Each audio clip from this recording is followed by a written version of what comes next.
thought about some foundational principles that will bring us into freedom. നമ്മെ സ്വാതന്ത്ര്യത്തിലേക്ക് കൊണ്ടുവരുവാൻ പര്യാപ്തമായ ചില അടിസ്ഥാന സത്യങ്ങളെക്കുറിച്ച് നാം ഇന്നലെ ചിന്തിക്കുകയുണ്ടായി. The elementary teaching of what repentance and faith is. മാനസാന്തരം എന്താണ്, വിശ്വാസം എന്താണ് എന്നതിൻ്റെ അടിസ്ഥാനമായ സത്യം ഇന്നലെ ചിന്തിക്കുകയുണ്ടായി. What it means to receive the Holy Spirit, പരിശുദ്ധാത്മാവിനെ സ്വീകരിക്കുക എന്നതിൻ്റെ അർത്ഥം എന്താണ്, which is the same as receiving Christ. ക്രിസ്തുവിനെ സ്വീകരിക്കുക എന്നതും അതും ഒന്നാണ് എന്ന് നാം പറയുകയുണ്ടായി. But then we need to be filled with the Holy Spirit, അതിനെ തുടർന്ന് പരിശുദ്ധാത്മാവിനാൽ നിറയപ്പെടുന്നതിനെക്കുറിച്ച്, which is to open every part of our being to the Holy Spirit. നമ്മുടെ ജീവിതത്തിന്റെ എല്ലാ അറകളും പരിശുദ്ധാത്മാവിന് വേണ്ടി തുറന്നു കൊടുക്കുന്നതിനെക്കുറിച്ച് നാം പറഞ്ഞു. You know, if you think of the life of Jesus and seek to follow it, you'll never go wrong. യേശു ക്രിസ്തുവിന്റെ ജീവിതത്തെ നിങ്ങൾ നോക്കുകയും അനുഗമിക്കുകയും ചെയ്യുകയാണെങ്കിൽ നിങ്ങൾക്ക് ഒരിക്കലും തെറ്റുപറ്റുകയില്ല. In the Old Testament they only had the written word. പഴയ നിയമത്തിൽ നിങ്ങൾക്ക് എഴുതപ്പെട്ട വാക്യം മാത്രമേ ഉണ്ടായിരുന്നുള്ളൂ, All the Israelites. എല്ലാ ഇസ്രായേൽ മക്കൾക്കും. But now we have got the word made flesh in Jesus. എന്നാൽ ഇപ്പോൾ നമുക്ക് യേശു ക്രിസ്തുവിൽ വചനം ജഡമായി തീർന്നത് കാണുവാൻ കഴിയും. So a word written on a paper is not so easy to follow as a word written in a human life. പേപ്പറിൽ എഴുതിയിരിക്കുന്ന ഒരു വചനം നമുക്ക് മനസ്സിലാക്കുന്നതിനേക്കാട്ടിലുപരി ജീവിതത്തിൽ നാം കാണുന്ന വചനം നമുക്ക് അനുഗമിക്കുവാനാണ് കൂടുതൽ എളുപ്പം. Is it easier to learn swimming by reading a book or seeing a person swim in front of you in a river? നിങ്ങളുടെ മുമ്പിൽ ഒരു വ്യക്തി നദിയിലൂടെ നീന്തുന്നത് കാണുന്നതിലൂടെയാണോ, അല്ലെങ്കിൽ നീന്തലിനെ കുറിച്ച് ഒരു പുസ്തകത്തിൽ വായിക്കുന്നതിലൂടെയാണോ നിങ്ങൾക്ക് നീന്തൽ പഠിക്കുവാൻ കഴിയുക? You cannot learn swimming by studying it in a book. നിങ്ങൾക്ക് ഒരു പുസ്തകത്തിൽ പഠിച്ചതുകൊണ്ട് നിങ്ങൾക്ക് നീന്തൽ പഠിക്കുവാൻ കഴിയുകയില്ല. And you cannot live a holy life by reading in a book the principles. ചില പ്രമാണങ്ങൾ ഒരു പുസ്തകത്തിൽ വായിച്ചതുകൊണ്ട് നിങ്ങൾക്ക് ഒരു വിശുദ്ധ ജീവിതം ജീവിക്കുവാൻ കഴിയുകയില്ല. That's why in the Old Testament nobody could live a holy life fully. അതുകൊണ്ടാണ് പഴയ നിയമത്തിൽ ആർക്കും തന്നെ ഒരു വിശുദ്ധ ജീവിതം ജീവിക്കുവാൻ കഴിയാൻ, They could only live holy externally. അവർക്ക് ബാഹ്യമായിട്ട് മാത്രമാണ് വിശുദ്ധരായിട്ട് ജീവിക്കുവാൻ കഴിയും. Outside of the cup was clean.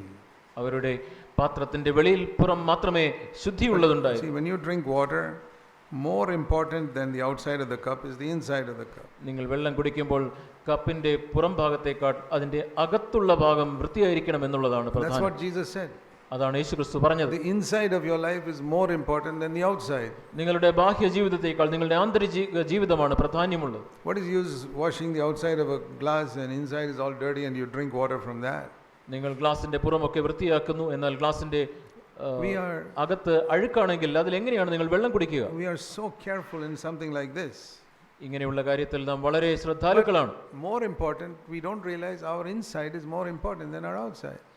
നമ്മുടെ ആന്തരിക ജീവിതം ബാഹ്യ ജീവിതത്തെക്കാൾ എത്രയധികം പ്രാധാന്യമുള്ളതാണ് എന്ന് നാം പലപ്പോഴും ഓർക്കാറില്ല. That means what people think about us is not at all important compared to what God thinks about us. ദൈവം നമ്മെക്കുറിച്ച് എന്ത് ചിന്തിക്കുന്നു എന്നുള്ളതാണ് മനുഷ്യർ നമ്മെക്കുറിച്ച് എന്ത് ചിന്തിക്കുന്നു എന്നുള്ളതിനേക്കാൾ വളരെയധികം പ്രധാനപ്പെട്ടത്. If you remember these one or two simple principles, ഇങ്ങനെയുള്ള ഒന്ന് രണ്ട് ലളിതമായ പ്രമാണങ്ങൾ നിങ്ങൾ ഓർത്തിരുന്നാൽ, always എപ്പോഴും ഓർക്കുക, my inner private life is much more important than my outer public life. എൻ്റെ ബാഹ്യമായ മറ്റുള്ളവർക്ക് കാണുന്ന ജീവിതത്തെക്കാട്ടിലും എൻ്റെ ആന്തരികമായ രഹസ്യ ജീവിതമാണ് പ്രധാനപ്പെട്ടത്. Always keep that in mind. അതെപ്പോഴും നിങ്ങളുടെ മനസ്സിൽ സൂക്ഷിക്കുക. Be more disturbed if your inner private life is bad than if your outward life somebody had a bad impression about you. നിങ്ങളെക്കുറിച്ച് മറ്റൊരു വ്യക്തിക്ക് തെറ്റായ ഒരു ധാരണ ഉണ്ടായി എന്ന് നിങ്ങൾക്ക് അതിനെക്കാട്ടിലുപരി നിങ്ങളുടെ ആന്തരിക ജീവിതത്തിൽ നിങ്ങൾക്ക് ഒരു തെറ്റ് സംഭവിച്ചാൽ നിങ്ങൾ ഭാരമുള്ളവരായിരിക്കുക. So the first principle is my inner life is much more important than my outer life. എൻ്റെ ബാഹ്യ ജീവിതത്തെക്കാൾ എൻ്റെ ആന്തരിക ജീവിതം പ്രധാനപ്പെട്ടതാണ് എന്നതാണ് ആദ്യത്തെ പ്രമാണം. Second, രണ്ടാമതായി, what God thinks about me is much more important than what people think about me. ആളുകൾ എന്നെക്കുറിച്ച് എന്ത് ചിന്തിക്കുന്നു എന്നുള്ളതിനേക്കാൾ വളരെയധികം പ്രധാനപ്പെട്ടതാണ് ദൈവം എന്നെക്കുറിച്ച് എന്ത് ചിന്തിക്കുന്നു എന്നത്. Even what the devil thinks about you is more important than what people think about you. ആളുകൾ നിങ്ങളെക്കുറിച്ച് എന്ത് ചിന്തിക്കുന്നു എന്നുള്ളതിനേക്കാൾ പിശാച് നിങ്ങളെക്കുറിച്ച് എന്ത് ചിന്തിക്കുന്നു എന്നുള്ളത് പ്രധാനപ്പെട്ടതാണ്. The people can't see 90% of your life. ആളുകൾക്ക് നിങ്ങളുടെ ജീവിതത്തിന്റെ 90% ഭാഗവും കാണുവാൻ കഴിയും. The devil sees all your life. നിങ്ങളുടെ ജീവിതം മുഴുവനുമായിട്ട് പിശാചിനെ കാണുവാൻ കഴിയും. He can't see your thoughts. അവന് നിങ്ങളുടെ ചിന്തകൾ അറിയുവാൻ കഴിയുകയില്ല. That only God can see. അത് ദൈവത്തിന് മാത്രമേ കാണുവാൻ So കഴിയൂ. God's opinion is most important. അതുകൊണ്ട് ദൈവത്തിന്റെ നിങ്ങളെക്കുറിച്ചുള്ള അഭിപ്രായമാണ് ഏറ്റവും വലിയത്. The devil's opinion is second in importance. പ്രാധാന്യത്തിൽ പിശാചിന് നിങ്ങളെക്കുറിച്ചുള്ള അഭിപ്രായത്തിന് രണ്ടാം സ്ഥാനമാണ്. The people's opinion is absolutely unimportant. ആളുകൾക്ക് നിങ്ങളെക്കുറിച്ചുള്ള അഭിപ്രായത്തിന് ഒട്ടും പ്രാധാന്യമില്ല. Because the devil knows what we are. നാം എപ്രകാരമുള്ളവരാണ് എന്ന് പിശാചിന് അറിയാം. Once we read in Acts 19, some people tried to cast out a demon. നമ്മൾ അപ്പോസ്തല പ്രവൃത്തികൾ 19-ാം അധ്യായത്തിൽ ചില വ്യക്തികൾ അവിടെ ഒരു പിശാചിനെ പുറത്താക്കുവാൻ ശ്രമിച്ചതിനെ കുറിച്ച് നാം വായിക്കുന്നു. Sons of Sceva. സ്കേവായുടെ പുത്രന്മാരെ കുറിച്ചാണ് നാം അവിടെ വായിക്കുന്നത്. The devil said, പിശാച് പറഞ്ഞത് എന്താണെന്ന് Jesus നിങ്ങൾക്കറിയാം. I know. യേശുവിനെ എനിക്കറിയാം. I know I cannot do anything about him. His life I know. യേശുക്രിസ്തുവിനെ എനിക്കറിയാം. യേശുക്രിസ്തുവിന്റെ ജീവിതം എനിക്കറിയാം. Paul I know. He also is like that. His life is upright. പൗലോസിനെയും എനിക്കറിയാം. അവന്റെ ജീവിതവും നല്ല മാതൃകയുള്ള ജീവിതമാണ്. You fellas, I know all about your life. നിങ്ങളെക്കുറിച്ച് എനിക്കറിയാമല്ലോ. നിങ്ങളുടെ ജീവിതം മുഴുവനുമായിട്ട് എനിക്കറിയാം. You think you are going to cast me out? നിങ്ങൾക്ക് എന്നെ പുറത്താക്കുവാൻ കഴിയുമെന്നാണോ നിങ്ങൾ ചിന്തിക്കുന്നത്? Jumped on them and tore their clothes. അവരുടെ മേൽ സ്കേവയുടെ പുത്രന്മാരുടെ മേൽ ചാടി വീണ് അവരുടെ വസ്ത്രത്തെ കീറിക്കളഞ്ഞു എന്നാണ് നമ്മുടെ വായിക്കുന്നത്. So I want the devil to recognize me also. Jesus I know, Paul I know, and your name must also be there. അവിടെ യേശുക്രിസ്തുവിനെ അറിയാം, പൗലോസിനെ അറിയാം എന്ന് പറഞ്ഞ് അതിനോട് ചേർത്ത് നിങ്ങളുടെ പേരും കൂടെ പിശാചിന് അറിയുവാൻ കഴിയണം എന്നാണ് ഞാൻ ആഗ്രഹിക്കുന്നത്. Does the devil recognize you like he recognizes Jesus and Paul? പൗലോസിനെയും യേശുക്രിസ്തുവിനെയും പൗലോസിനെയും അറിയുന്നത് പോലെ പിശാചിന് നിങ്ങളെയും അറിയുവാൻ കഴിയുമോ? That is a tremendous recommendation. അങ്ങനെയെങ്കിൽ അതൊരു വളരെ പ്രധാനപ്പെട്ട അംഗീകാരമാണ്. But if the devil says Jesus I know and Paul I know, but who are you? I know all about your private life. യേശുവിനെ എനിക്കറിയാം, പൗലോസിനെ എനിക്കറിയാം, നീ ആരാണ്, നിന്റെ രഹസ്യ ജീവിതം മുഴുവനുമായിട്ട് എനിക്കറിയാമല്ലോ എന്ന് പറഞ്ഞാൽ I don't know your thought life because God has not given me permission to see that. നിന്റെ ചിന്താമണ്ഡലം എന്താണ് എന്ന് അറിയുവാനായിട്ട് എനിക്ക് ദൈവം അനുമതി തന്നിട്ടില്ല. അതുകൊണ്ട് the devil says I know all about your financial transactions. എന്നാൽ നിന്റെ പണമിടപാടുകളെ കുറിച്ചൊക്കെ എനിക്കറിയാം. I know all about how you live at home. നീ വീട്ടിൽ എങ്ങനെ ജീവിക്കുന്നു എന്ന് എനിക്കറിയാം. I know all about how you live in your office. നിന്റെ ഓഫീസിൽ നീ എങ്ങനെ പെരുമാറുന്നു എന്ന് എനിക്കറിയാം. I know how you behave in the bus and the train and the road. നീ ബസ്സിലും ട്രെയിനിലും റോഡിലും എങ്ങനെ പെരുമാറുന്നു എന്ന് എനിക്കറിയാം. I know how you deal with your relatives. നിന്റെ ബന്ധുക്കളോട് നീ എങ്ങനെയാണ് പെരുമാറുന്നത് എന്ന് എനിക്കറിയാം. So don't try to fool me. അതുകൊണ്ട് നീ എന്നെ പോഷനാക്കുവാൻ The devil says you can fool everybody in the church, but don't try to fool me. I know all about your life. നിനക്ക് ചർച്ചിലുള്ള സഭയിലുള്ള എല്ലാവരെയും പോഷന്മാരാക്കിയേക്കാം, പക്ഷേ എന്നെ നീ പോഷനാക്കേണ്ട. How do you shut the mouth of the devil? പക്ഷേ എങ്ങനെയാണ് പിശാചിന്റെ വായ അടയ്ക്കുവാൻ കഴിയുക? That you can say to him, you know all about my private life, Satan. What can you say? I can resist you in Jesus' name. എൻ്റെ രഹസ്യ ജീവിതത്തെ മുഴുവനുമായിട്ട് നിനക്കറിയാം, എന്നാലും പിശാചേ എനിക്ക് നിന്നെ എതിർക്കുവാൻ കഴിയും. I am not perfect. ഞാൻ പൂർണ്ണനല്ല. But according to the light I have, I am living according to that. എന്നാൽ എനിക്ക് ഇന്ന് ലഭിച്ച വെളിച്ചത്തിനനുസരിച്ച് ഞാൻ ആ രീതിയിൽ ജീവിക്കുന്നവനാണ്. Remember, the Christian life is not a sudden growth to perfection. ക്രിസ്തീയ ജീവിതം എന്ന് പറയുന്നത് പൂർണ്ണതയിലേക്കുള്ള ഒറ്റച്ചാട്ടമല്ല. See, a 5-year-old who has just joined kindergarten, 5 വയസ്സ് പ്രായമുള്ള ഒരു കുഞ്ഞ്, അവൻ കിൻഡർഗാർട്ടനിലാണ് if he പോകുന്നത്. says I am working towards getting a PhD, അവൻ പറയുകയാണ് ഞാൻ ഒരു PhD ലഭിക്കുന്നതിന് വേണ്ടി ഞാൻ പ്രവർത്തിക്കുകയാണ് എന്ന് പറഞ്ഞാൽ, son, how long will you take? മകനെ നീ എത്ര കാലം എടുക്കും? Oh, maybe 25 years, but I'm going to work towards it. പക്ഷേ 25 വർഷം എടുത്തേക്കാം, പക്ഷേ ഞാൻ ആ ലക്ഷ്യത്തിലേക്ക് ഞാൻ ആയുകയാണ്. And what are you doing now? ഇപ്പോൾ നീ എന്ത് ചെയ്യുന്നു? Now I am in kindergarten learning addition and ABC. ഞാനിപ്പോൾ കിൻഡർഗാർട്ടനിലാണ്, LKGയിലാണ്. ഞാനിപ്പോൾ കൂട്ടലും കുറയ്ക്കലും ഒക്കെ പഠിക്കുകയാണ്. In this class I'll get 100%. ഈ ക്ലാസ്സിൽ എനിക്ക് 100% മാർക്കുണ്ട്. Next year I will go to first standard. അടുത്ത വർഷം ഞാൻ 1ാം ക്ലാസ്സിൽ പോകും. Then I will learn some more. അവിടെ ഞാൻ കുറച്ചുകൂടെ പഠിക്കും. Then I'll again get 100%. അവിടെയും ഞാൻ കുറച്ചുകൂടെ 100% മാർക്ക് വാങ്ങും. So he does not compare himself with other older students in the school. സ്കൂളിലുള്ള മറ്റ് പ്രായമുള്ള കുട്ടികളുമായിട്ടല്ല അവൻ തന്നെ തുലനം ചെയ്യുന്നു. Don't compare yourself with other believers. മറ്റ് വിശ്വാസികളുമായിട്ട് നിങ്ങൾ നിങ്ങളെ തന്നെ താരതമ്യം ചെയ്യരുത്. They may be more mature than you. Our നിങ്ങളെക്കാട്ടിലും പക്വതയുള്ളവരായിരിക്കും. God will judge a 10th standard student by higher level than first standard student. 10ാം ക്ലാസ്സിലെ ഒരു വിദ്യാർത്ഥിയെ 1ാം ക്ലാസ്സിലുള്ള വിദ്യാർത്ഥിയെക്കാട്ടിലും ഉയർന്ന നിലവാരത്തിലാണ് ദൈവം വിധിക്കുക. To whom more is given, more is required. കൂടുതൽ ലഭിച്ചവന് കൂടുതൽ അവനോട് ദൈവം ചോദിക്കും. Don't think that God judges you and other believers in the same standard. നിങ്ങളെയും മറ്റ് വിശ്വാസികളെയും ഒരേ തരത്തിലാണ് ദൈവം വിധിക്കുന്നത് എന്ന് നിങ്ങൾ ചിന്തിക്കരുത്. He does not even judge you and your wife by the same standard. നിങ്ങളെയും നിങ്ങളുടെ ഭാര്യയെയും ഒരേ നിലവാരത്തിലല്ല ദൈവം വിധിക്കുന്നത്. God knows everybody what level they are in. ഓരോരുത്തരും ഏത് നിലവാരത്തിലാണ് എന്നുള്ളത് ദൈവത്തിന് അറിയാം. That means how much they have received. എത്രമാത്രം അവർക്ക് ലഭിച്ചു. According to that level he will judge. ആ നിലവാരത്തിനനുസരിച്ചാണ് ദൈവം അവരെ വിധിക്കുന്നത്. Don't be discouraged if there are certain things you don't know or certain sins you're still defeated by. നിങ്ങൾക്ക് അറിഞ്ഞുകൂടാത്ത പല കാര്യങ്ങൾ ഉണ്ടെന്നതുകൊണ്ടോ നിങ്ങൾ ഇപ്പോഴും പരാജയപ്പെടുന്ന ചില പാപങ്ങളുണ്ട് എന്നതുകൊണ്ടോ നിങ്ങൾ നിരാശപ്പെടരുത്. Start with the things that are easy. എളുപ്പമുള്ള കാര്യങ്ങളുമായിട്ട് നിങ്ങൾ തുടങ്ങുക. ABC 1 2 3 1 2 3 addition, കൂട്ടൽ. then little by little God will lead you to higher things. കൂടുതൽ ക്രമേണ കൂടുതൽ കാര്യങ്ങളിലേക്ക് ദൈവം നിങ്ങളെ നടത്തും. See, the apostle Paul said in 1 Corinthians in chapter 4. 1 കൊരിന്ത്യർ 4-ാം അധ്യായത്തിൽ അപ്പോസ്തലനായ പൗലോസ് എന്താണ് പറഞ്ഞത് എന്ന് 1 ശ്രദ്ധിക്കുക. Corinthians 4 verse 4. 1 കൊരിന്ത്യർ 4-ാം അധ്യായം 4-ാം വാക്യം. What does he say? അവിടെ എന്താണ് പൗലോസ് പറയുന്നത്? I am conscious of nothing against myself. എനിക്ക് യാതൊരു കുറ്റത്തെക്കുറിച്ചും ബോധമില്ല. You know what that means? അതിന്റെ അർത്ഥം എന്താണെന്ന് അറിയാമോ? According to what God has shown me, I'm getting 100%. ദൈവം എനിക്ക് വെളിച്ചം തന്ന കാര്യങ്ങളിൽ എനിക്ക് 100% മാർക്കുണ്ട്. In another place in Philippians he says I'm not yet perfect. Philippi ലേഖനത്തിൽ മറ്റൊരിടത്ത് പൗലോസ് പറയുന്നു ഞാൻ പൂർണ്ണനല്ല. It's like saying I've not yet got my PhD. എനിക്ക് എൻ്റെ PhD ഇതുവരെയും കിട്ടിയിട്ടില്ല. But according to the level I am in today, I've got 100%. ഞാൻ ഇന്ന് ആയിരിക്കുന്ന നിലവാരത്തിൽ എനിക്ക് 100% മാർക്കുണ്ട്. I'm conscious of nothing against myself. എനിക്ക് യാതൊരു കുറ്റത്തെക്കുറിച്ചും എന്നെക്കുറിച്ചും ബോധമില്ല. That does not mean I'm perfect. അതിന്റെ അർത്ഥം ഞാൻ നീതിമാനല്ല. No, the one who examines me is the Lord. എന്നെ വിധിക്കുന്നവൻ കർത്താവാണ്. He sees many things in my unconscious life which are still not Christ-like.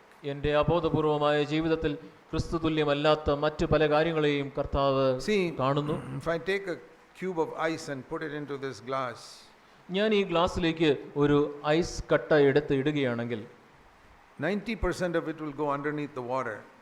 ആ ice കട്ടയുടെ 90% ഭാഗവും ഈ വെള്ളത്തിന്റെ അടിയിലേക്ക് പോകും. Only 10% will be above.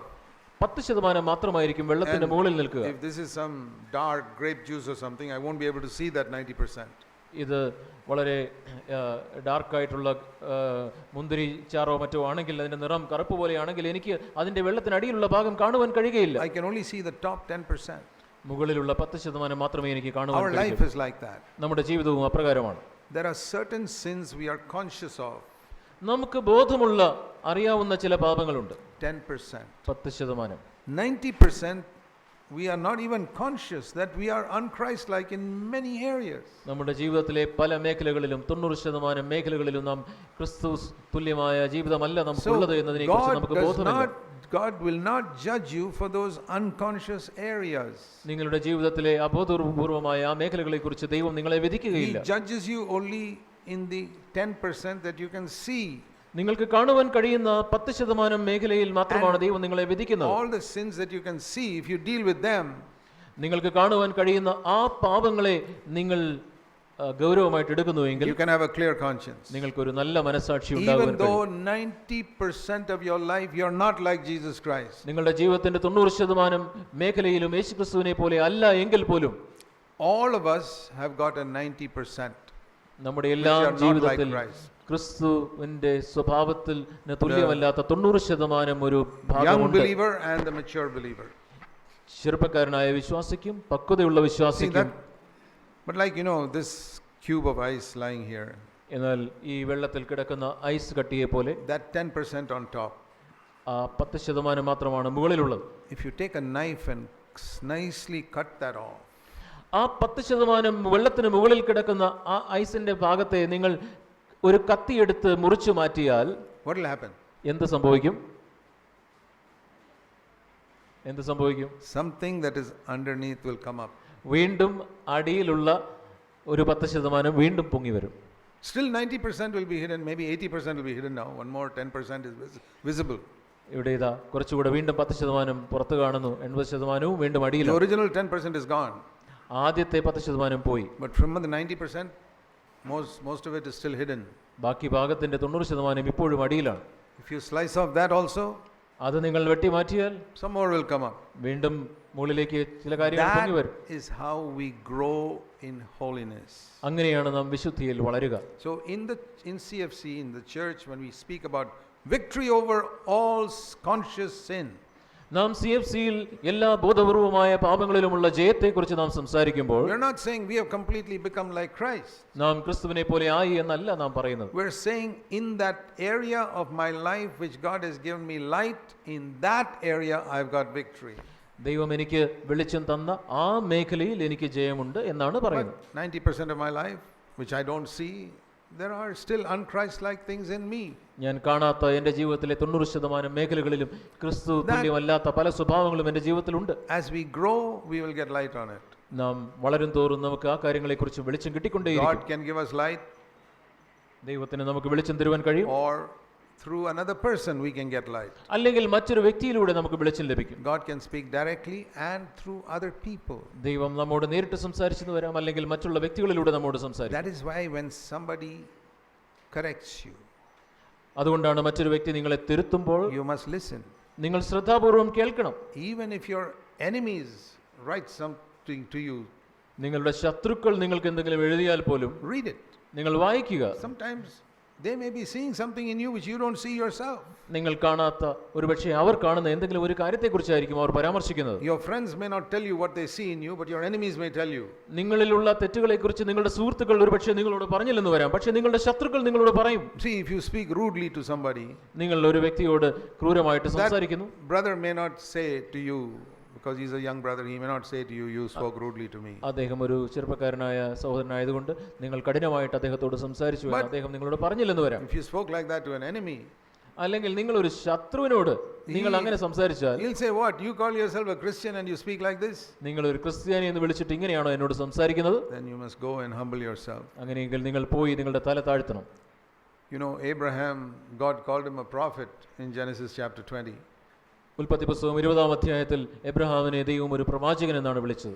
But this prophet got rebuked by a heathen king. എന്നാൽ ഒരു ജാതീയ രാജാവ് അവനെ തിരുത്തുവാനിടയായി. Imagine a prophet of God being rebuked by a heathen king. ഒരു ജാതീയ രാജാവ് ഒരു ദൈവത്തിന്റെ പ്രവാചകനെ ശാസിക്കുന്നതിനെ കുറിച്ച് നിങ്ങൾ ചിന്തിക്കുക. Why did you tell me a lie that Sarah was your sister? Sarah നിന്റെ സഹോദരിയാണ് എന്ന് എന്നോട് എന്തിനാണ് ഒരു കളവ് പറഞ്ഞത്? So Abraham was ashamed of himself. ഇബ്രാഹാമിന് തന്നെ കുറിച്ച് തന്നെ ലജ്ജ തോന്നി. He repented. അവൻ അനുതപിച്ചു. God forgave him. ദൈവം അവനോട് കരുണ കാണിച്ചു, ക്ഷമിച്ചു. God forgave him so much that when he prayed, those barren women got children in that country. ദൈവം തന്നോട് എത്രമാത്രം ക്ഷമിച്ചു എന്നത് താൻ പ്രാർത്ഥിച്ചപ്പോൾ ആ ജാതീയ രാജാവിന്റെ വീട്ടിൽ അവിടെ കുഞ്ഞുങ്ങളുണ്ടായി, അവന് കുഞ്ഞുങ്ങളുണ്ടായി എന്നത് തെളിവാണ്. Remember that even a heathen man may be able to correct you. നിങ്ങൾ ഓർക്കുക, ഒരു ജാതീയ രാജാവിന് പോലും ജാതീയ വ്യക്തിക്ക് പോലും നിങ്ങളെ തിരുത്തുവാൻ കഴിയും. Yeah, some non-Christian in your office may say you shouldn't behave like that. നിങ്ങളുടെ ഓഫീസിലുള്ള അക്രൈസ്തവനായ ഒരു വ്യക്തി നിങ്ങൾ അപ്രകാരം പെരുമാറുവാൻ പാടില്ല എന്ന് നിങ്ങളോട് പറഞ്ഞേക്കാം. Humble yourself. നിങ്ങൾ നിങ്ങളെ തന്നെ താഴ്ത്തുക. Judge yourself. നിങ്ങളെ തന്നെ വിധിക്കുക. So, but at your level, don't condemn yourself that in so many areas I am not like Christ. ഞാൻ അനേക മേഖലകളിൽ ക്രിസ്തുവിനെ പോലെ അല്ലല്ലോ എന്നോർത്ത് നിങ്ങളെ തന്നെ കുറ്റം വിധിച്ച് നിരാശപ്പെടാതിരിക്കുക. God wants you to live a life of victory. ജയമുള്ള ഒരു ജീവിതം നിങ്ങൾ ജീവിക്കണമെന്ന് ദൈവം ആഗ്രഹിക്കുന്നു. The sins that keep on besetting you, God wants you to conquer them. നിങ്ങളെ വീണ്ടും വീണ്ടും അടിക്കടി കീഴ്പ്പെടുത്തിക്കൊണ്ടിരിക്കുന്ന ആ പാപങ്ങളെ നിങ്ങൾ മേൽക്കൊള്ളണമെന്ന് ദൈവം ആഗ്രഹിക്കുന്നു. I've often said, getting offended is the number one thing in the kindergarten we have to get rid of. ഞാൻ പലപ്പോഴും ആവർത്തിച്ച് പറയാറുണ്ടല്ലോ, മുറിപ്പെടുന്ന സ്വഭാവം LKG ക്ലാസ്സിൽ തന്നെ നിങ്ങൾ ജയിക്കേണ്ട ഒരു പാപമാണ്. I've said that for 40 years. കഴിഞ്ഞ 40 വർഷമായിട്ട് ഞാനത് പറയുന്നു. Anger, sexual lust, love of money can take a long time to go from us. കോപം, ലൈംഗിക മോഹം, പണസ്നേഹം ഇതൊക്കെ നമ്മെ വിട്ട് പോകുവാനായിട്ട് It should go, but we have to battle for a long time. നാം വളരെ നാളുകൾ യുദ്ധം ചെയ്യേണ്ടി വരും. But getting offended, എന്നാൽ മുറിപ്പെടുന്ന സ്വഭാവം, that is because of pride. അത് നിഗളം മൂലമാണ്. How can somebody talk to me like that? ഒരു വ്യക്തിക്ക് എന്നോട് അങ്ങനെ സംസാരിക്കുവാൻ എങ്ങനെ How can he സാധിക്കും? treat me like that? അവൻ എന്തിനാണ് എന്നോട് അങ്ങനെ പെരുമാറിയത്? And I get offended. ഞാൻ മുറിപ്പെടുന്നു. I must die. ഞാൻ അതിനെ മരിക്കണം. Like I said yesterday, reckon yourself to be dead. നിങ്ങളെ തന്നെ മരിച്ചവരായി എണ്ണുവീൻ. That is what the Holy Spirit will always say to you when you're tempted. നിങ്ങൾ പരീക്ഷിക്കപ്പെടുമ്പോൾ പരിശുദ്ധാത്മാവ് നിങ്ങളോട് എപ്പോഴും പറഞ്ഞുകൊണ്ടിരിക്കുക അതാണ്. Reckon yourself to be dead. നിങ്ങളെ തന്നെ മരിച്ചവനായിട്ട് എണ്ണുക. You won't sin. അങ്ങനെയെങ്കിൽ നിങ്ങൾ പാപം ചെയ്യുകയില്ല. If the whole Eve had reckoned herself, oh, I'm dead to this temptation. Eve, if she had reckoned herself dead at that ഹവ്വ moment. ആ പരീക്ഷയിൽ താൻ മരിച്ചവളാണ് എന്ന് എണ്ണിയിരുന്നെങ്കിൽ, I don't want to look at this tree. ഞാൻ ഈ മരത്തെ ഞാൻ നോക്കുകയില്ല. It's good for food, but I'm dead to that. അത് ഭക്ഷണത്തിന് നല്ലതാണ്, എന്നാൽ അവിടെ ഞാൻ മരിച്ചിരിക്കുന്നു. You know, this is the way to overcome. ഇങ്ങനെയാണ് നാം ജയിക്കേണ്ടത്. Jesus lived like that, with the taking up the cross every day. യേശു ക്രിസ്തു അങ്ങനെയാണ് ദിനം തോറും ക്രൂശ് എടുത്തുകൊണ്ട് അനുഗമിച്ചത്. To use an example from the Old Testament, പഴയ നിയമത്തിൽ നിന്നും ഒരു ഉദാഹരണം നമുക്ക് നോക്കാം. there are many things in the Old Testament that are a picture. പഴയ നിയമത്തിലുള്ള പല കാര്യങ്ങളും ചിത്രരൂപേണ. They killed a lamb and put the blood on the door of their house in Egypt. ഈജിപ്തിൽ അവർ ഒരു ആട്ടിൻകുട്ടിയെ കൊന്ന് കട്ടിളപ്പടിയിലും കുറുമ്പടിമേലും അതിന്റെ രക്തം പുരട്ടും. What were they saying? എന്തായിരുന്നു അതിലൂടെ അവർ പറയുന്നത്? We are sinners. ഞങ്ങൾ പാപികളാണ്. That sin deserves punishment. ഈ പാപത്തിന് ശിക്ഷ അർഹിക്കുന്നു. But this innocent lamb, we kill it. That lamb is going to take the punishment for my sin. എന്നാൽ നിഷ്കളങ്കനായ ഈ ഞങ്ങൾ കൊന്ന ഈ ആട് ഞങ്ങളുടെ പാപം വഹിക്കുന്നു. That was a picture of Jesus. അത് യേശുക്രിസ്തുവിന്റെ ചിത്രമായിരുന്നു. Now this blood we are putting on the door to say we are covered by this blood. നാം ഇപ്രകാരം അതിന് തുല്യമായിട്ട് പുതിയ നിയമത്തിൽ നാം യേശുക്രിസ്തുവിന്റെ രക്തത്താൽ നാം കഴുകപ്പെട്ടവരാണ് എന്ന് പറയുന്നു. They were covered by the blood, we are cleansed by the blood. അവര് രക്തത്തിന്റെ മറവിലായിരുന്നു, രക്തത്താൽ മൂടപ്പെട്ടവരായിരുന്നു, എന്നാൽ നാം രക്തത്താൽ ശുദ്ധീകരിക്കപ്പെട്ടവരാണ്. And then they came out of Egypt. അതിനെ തുടർന്ന് അവർ ഈജിപ്തിൽ നിന്നും If you പുറത്തു. did not put the blood on the door, there would be death in your home. അവിടെ അന്ന് കട്ടില കാലിലും വാതിൽ കുറുമ്പടിമേലും അവർ രക്തം പുരട്ടിയിരുന്നെങ്കിൽ അവിടെ മരണമുണ്ടാകുമായിരുന്നു. Then they went into the Red Sea and came out. അതിനെ തുടർന്ന് അവര് ചെങ്കടലിന്റെ അടിയിലൂടെ കടന്നു വന്നു. And came out. That is a picture of water baptism. അത് ജലസ്നാനത്തിന്റെ ഒരു ചിത്രമാണ്. And then when they came out, the cloud came from heaven upon them. അതിനെ തുടർന്ന് അവർ മുമ്പോട്ട് പോയപ്പോൾ മേഘം അവരുടെ മേൽ വന്ന് മൂടി. That is a picture of the baptism in the Holy അത് Spirit. പരിശുദ്ധാത്മാവിന്റെ അഭിഷേകത്തിന്റെ ഒരു നിറവാണ്. Or receiving the Holy Spirit. അല്ലെങ്കിൽ പരിശുദ്ധാത്മാവിനെ സ്വീകരിക്കുന്നതിന്റെ ഒരു അടയാളമാണ്. You can be filled with the Holy Spirit as soon as you receive Him. നിങ്ങൾ പരിശുദ്ധാത്മാവിനെ സ്വീകരിക്കുന്ന ആ സമയത്ത് തന്നെ നിങ്ങൾക്ക് പരിശുദ്ധാത്മാവിന്റെ നിറവും പ്രാപിക്കുവാൻ If you കഴിയും. yield everything. നിങ്ങൾ പൂർണ്ണമായിട്ട് നിങ്ങളെ തന്നെ അർപ്പിക്കുകയാണെങ്കിൽ. If you don't yield everything, a lot of people who receive Christ don't yield everything. പൂർണ്ണമായിട്ടും നിങ്ങളെ തന്നെ അർപ്പിക്കുന്നില്ല എങ്കിൽ നിങ്ങൾക്ക്. A lot of people who receive Christ don't yield every area of their life. അവരുടെ ജീവിതത്തിന്റെ എല്ലാ മേഖലകളും അപ്രകാരം ദൈവത്തിന് സമർപ്പിക്കാത്തത് കൊണ്ടാണ് ആ നിറവ് പ്രാപിക്കുവാൻ കഴിയാത്തത്. They may have received the Spirit, but they are not filled with the Spirit. അവർക്ക് പരിശുദ്ധാത്മാവിനെ ലഭിച്ചിട്ടുണ്ട്, പരിശുദ്ധാത്മാവിന്റെ നിറവ് അവർ പ്രാപിച്ചിട്ടില്ല. We read in Acts 19, Paul went to Ephesus and laid hands on 12 people there, and they received the Holy Spirit. അപ്പോസ്തല പ്രവൃത്തികൾ 19-ാം അധ്യായത്തിൽ പൗലോസ് അവിടെ ആളുകളുടെ മേൽ കൈവയ്ക്കുന്നതും അവർക്ക് പരിശുദ്ധാത്മാവ് ലഭിക്കുന്നതും in Ephesus. എഫെസോസിൽ അപ്രകാരം ചെയ്യുന്നത് നാം വായിക്കുന്നു. And to the same people he writes, അതേ ആളുകൾക്ക് തന്നെ വീണ്ടും പൗലോസ് എഴുതുന്നു in Ephesians 5, എഫെസ്യ ലേഖനം 5-ാം അധ്യായത്തിൽ, be filled with the Spirit. ആത്മാവിൽ നിറയപ്പെടണം. ആത്മാവിൽ നിറയുവിൻ. They can say, Paul, you laid hands on us some years ago and we received the Holy Spirit. അവർക്ക് വേണമെങ്കിൽ പറയാം, പൗലോസേ, കുറച്ച് വർഷങ്ങൾക്ക് മുമ്പ് താങ്കൾ ഞങ്ങളുടെ തലയിൽ കൈവച്ച് ഞങ്ങൾ പരിശുദ്ധാത്മാവിന്റെ നിറവ് പ്രാപിച്ചതല്ലേ? What are you writing now to us to be filled with the Spirit? വീണ്ടും ഞങ്ങളോട് എന്താണ് ആത്മാവിൽ നിറയുവാനായിട്ട് പറയുന്നത്? Yeah, I laid hands on you, you received the Spirit, but you need to be filled with the Holy Spirit. നിങ്ങൾ പരിശുദ്ധാത്മാവിനെ പ്രാപിച്ചവരാണ്, എന്നാൽ പരിശുദ്ധാത്മാവിന്റെ നിറവ് നിങ്ങൾക്ക് And you ഉണ്ടാകണം. need to always be filled with the Spirit. നിങ്ങൾ അത് മാത്രമല്ല, നിങ്ങൾ തുടർമാനമായിട്ട് പരിശുദ്ധാത്മാവിന്റെ നിറവിൽ ജീവിക്കണം. That word is be being filled with the Spirit all the time. വീണ്ടും വീണ്ടും അത് പരിശുദ്ധാത്മാവിൽ നിറഞ്ഞിരിക്കുവീൻ എന്നാണ് പറയുന്നത്. So then the children of Israel came to the borders of the land of Canaan. അതിനെ തുടർന്ന് കനാന്റെ പ്രാന്തപ്രദേശങ്ങളിൽ ഈ ഇസ്രായേൽ മക്കൾ എത്തി. The Lord said, now you have to go in and possess this land. അതിനെ തുടർന്ന് ദൈവം പറയുന്നത്, നിങ്ങൾ ഈ പ്രദേശത്തേക്ക് പോയി അതിനെ കീഴടക്കണം. And there were many giants there. അവിടെ ഇതാ പല മല്ലന്മാരുണ്ട്. And all those giants are a picture of the lusts that rule us in our life. നമ്മുടെ ജീവിതത്തിൽ നമ്മെ നിയന്ത്രിക്കുന്ന മല്ലന്മാരായിരിക്കുന്ന നമ്മുടെ മോഹങ്ങളാണ് ഇതൊക്കെ, ഈ മല്ലന്മാർ. You've got to kill them one by one. ഓരോന്നായി ഈ മല്ലന്മാരെ, ഈ മോഹങ്ങളെ കൊല്ലേണ്ടതുണ്ട്. Think of anger as one of the giants. കോപത്തെ ഇപ്രകാരമുള്ള ഒരു മല്ലനായിട്ട് നിങ്ങൾ കാണുക. Getting offended is another giant. മുറിപ്പെടുക, അത് മറ്റൊരു മല്ലനാണ്. Ruled you for so many years. അനേക വർഷങ്ങളായി നിങ്ങളെ ഭരിച്ചുകൊണ്ടിരിക്കുന്നു. He says, you will never conquer me. നിനക്കൊരിക്കലും എന്നെ കീഴടക്കുവാൻ കഴിയുകയില്ല എന്ന് നിങ്ങളോട് Till the പറയും. end of your life, you will keep on getting offended. നിങ്ങളുടെ ജീവിതത്തിന്റെ അവസാനം വരെ നിങ്ങൾ മുറിപ്പെട്ടുകൊണ്ടേയിരിക്കും. Another anger, one giant says, you will never conquer me. You will get angry till the end of your life. കോപത്തിന്റെ മല്ലൻ പറയുന്നു, നീ നിന്റെ ജീവിതത്തിന്റെ അവസാനം വരെ നീ കോപപ്പെട്ടുകൊണ്ടിരിക്കും, നിനക്ക് എന്നെ കീഴ്പ്പെടുത്തുവാൻ കഴിയുകയില്ല. Remember your father and mother, how they used to get angry till the end of their life? നിന്റെ അപ്പനെയും അമ്മയും നിനക്ക് അറിയാമല്ലോ, അവരുടെ ജീവിതത്തിന്റെ അവസാനം വരെ അവർ അന്യോന്യം കോപിച്ചുകൊണ്ടിരുന്നു. They could not conquer me and you will not conquer me. അവർക്ക് കോപത്തെ കീഴടക്കുവാൻ കഴിഞ്ഞില്ല, നിനക്കും കോപത്തെ കീഴടക്കുവാൻ കഴിയുകയില്ല. Sexually lustful thinking. ലൈംഗികമായ മോഹത്തിന്റെ Another ചിന്തകൾ. giant that says you cannot conquer me. മറ്റൊരു മല്ലനായിട്ട് നിന്ന് നിനക്ക് എന്നെ കീഴടക്കുവാൻ കഴിയുകയില്ല എന്ന് See, പറയും. even some pastors have fallen into a sexual sin. ആ ലൈംഗിക മോഹത്തിൽ ഇതാ ചില പാസ്റ്റർമാർ പോലും വീണിരിക്കുന്നു. Where will you conquer me? I will rule in your life till the end. നിനക്ക് എങ്ങനെ എന്നെ കീഴടക്കുവാൻ കഴിയും? നിന്റെ ജീവിതത്തിന്റെ അവസാനം വരെ ഞാൻ നിന്നെ ഭരിച്ചുകൊണ്ടും നിയന്ത്രിച്ചുകൊണ്ടിരിക്കും. And jealousy, that's another giant. അസൂയ മറ്റൊരു മല്ലനാണ്. Oh, I know you are jealous of many people. I'm going to rule you all your life. നിന്റെ ജീവിതത്തിന്റെ അവസാനം വരെ ഞാൻ നിന്നെ ഭരിക്കും. നീ അനേകരോട് അസൂയുള്ളവനാണ്, അത് തുടർന്നുകൊണ്ടേയിരിക്കും. Anyone who is better than you, നിന്നെക്കാട്ടിലും മെച്ചമായ you're ഒരു jealous. അവനെക്കുറിച്ച് നീ You're അസൂയ. jealous of the elder in your church. നിന്റെ സഭയിലെ മൂപ്പനെ കുറിച്ച് നിനക്ക് അസൂയുണ്ട്. I will rule your life till the end. നിന്റെ ജീവിതത്തിന്റെ അവസാനം വരെ ഞാൻ നിന്നെ ഭരിക്കും. Or an unforgiving spirit, that is a giant. അല്ലെങ്കിൽ ക്ഷമിക്കുവാൻ കഴിയാത്ത ഒരു സ്വഭാവം മറ്റൊരു മല്ലനാണ്. Yes, I know yesterday you said you've forgiven somebody. ഇന്നലെ നീ പറഞ്ഞു നീ മറ്റൊരു ആ വ്യക്തിയോട് നീ ക്ഷമിച്ചു എന്ന്. But I know that you still got some bitterness against him. എന്നാൽ ഇപ്പോഴും നിന്റെ ഉള്ളിൽ അവനെതിരെ കയ്പുണ്ട്. I will rule you till the end of your life. നിന്റെ ജീവിതത്തിന്റെ അവസാനം വരെ ഞാൻ നിന്നെ നിയന്ത്രിക്കും. These are the giants of Canaan. കനാനിലെ മല്ലന്മാർ ഇതൊക്കെ. Love of money. പണസ്നേഹം. Yeah, I know you give a little bit in the church offering box.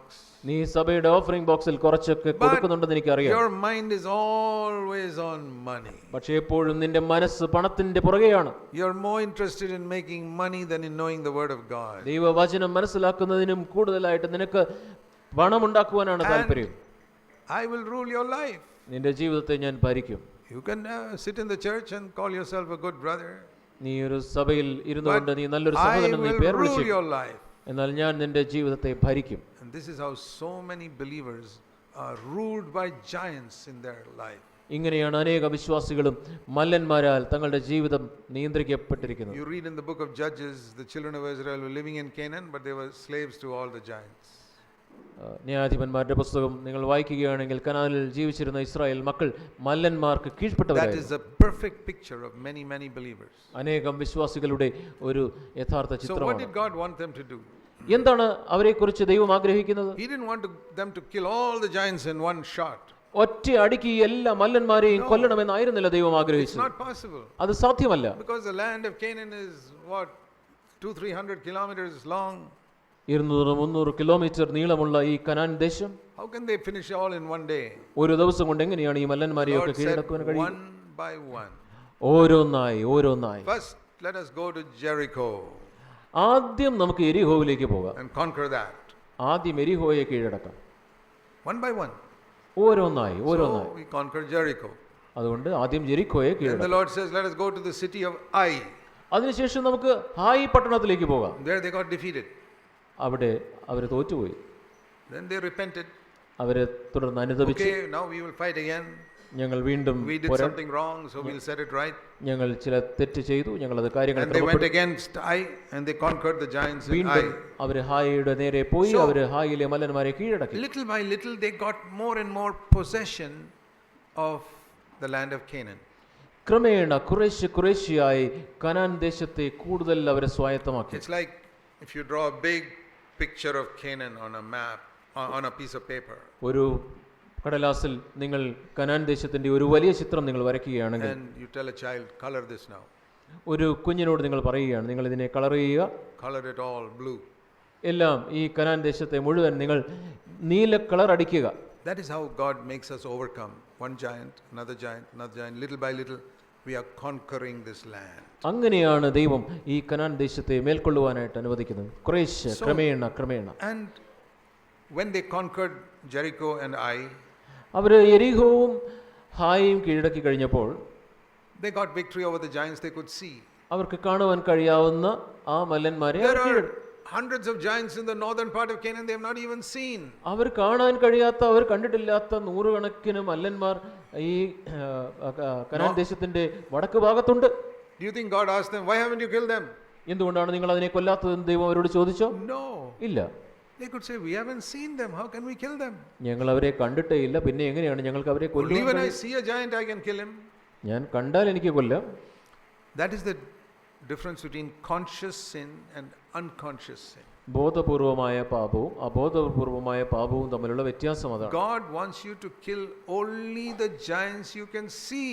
നിങ്ങൾക്ക് കാണുവാൻ കഴിയുന്ന ആ പാപങ്ങളെ മാത്രം കൊല്ലുവാനാണ് That ദൈവം is നിങ്ങളെ only വിളിച്ചത്. 10% of the giants in Canaan. അത് കനാനിലെ 10% മല്ലന്മാർ മാത്രമാണ്. When you conquer that, ആ 10% നിങ്ങൾ കൊല്ലുമ്പോൾ, possess his territory, ആ 10% ഭാഗം നിങ്ങൾ സ്വന്തമാക്കുമ്പോൾ, then you can go and kill another giant. അതിനെ തുടർന്ന് നിങ്ങൾക്ക് മറ്റൊരു മല്ലനെ കീഴടക്കുവാൻ കഴിയും. But if you are not faithful in completely finishing with the giants, എന്നാൽ ഈ മല്ലനെ പൂർണ്ണമായിട്ടും കൊല്ലുവാനായിട്ട് നിങ്ങൾ വിശ്വസ്തനല്ലെങ്കിൽ, you know, the Lord said you must even kill the children. കർത്താവ് അവരോട് പറഞ്ഞത്, ദൈവം അവരോട് പറഞ്ഞത്, നിങ്ങൾ കുഞ്ഞുങ്ങളെ പോലും അവിടെയുള്ള ദേശത്തുള്ളവരെ കൊല്ലണമെന്ന് പറഞ്ഞു.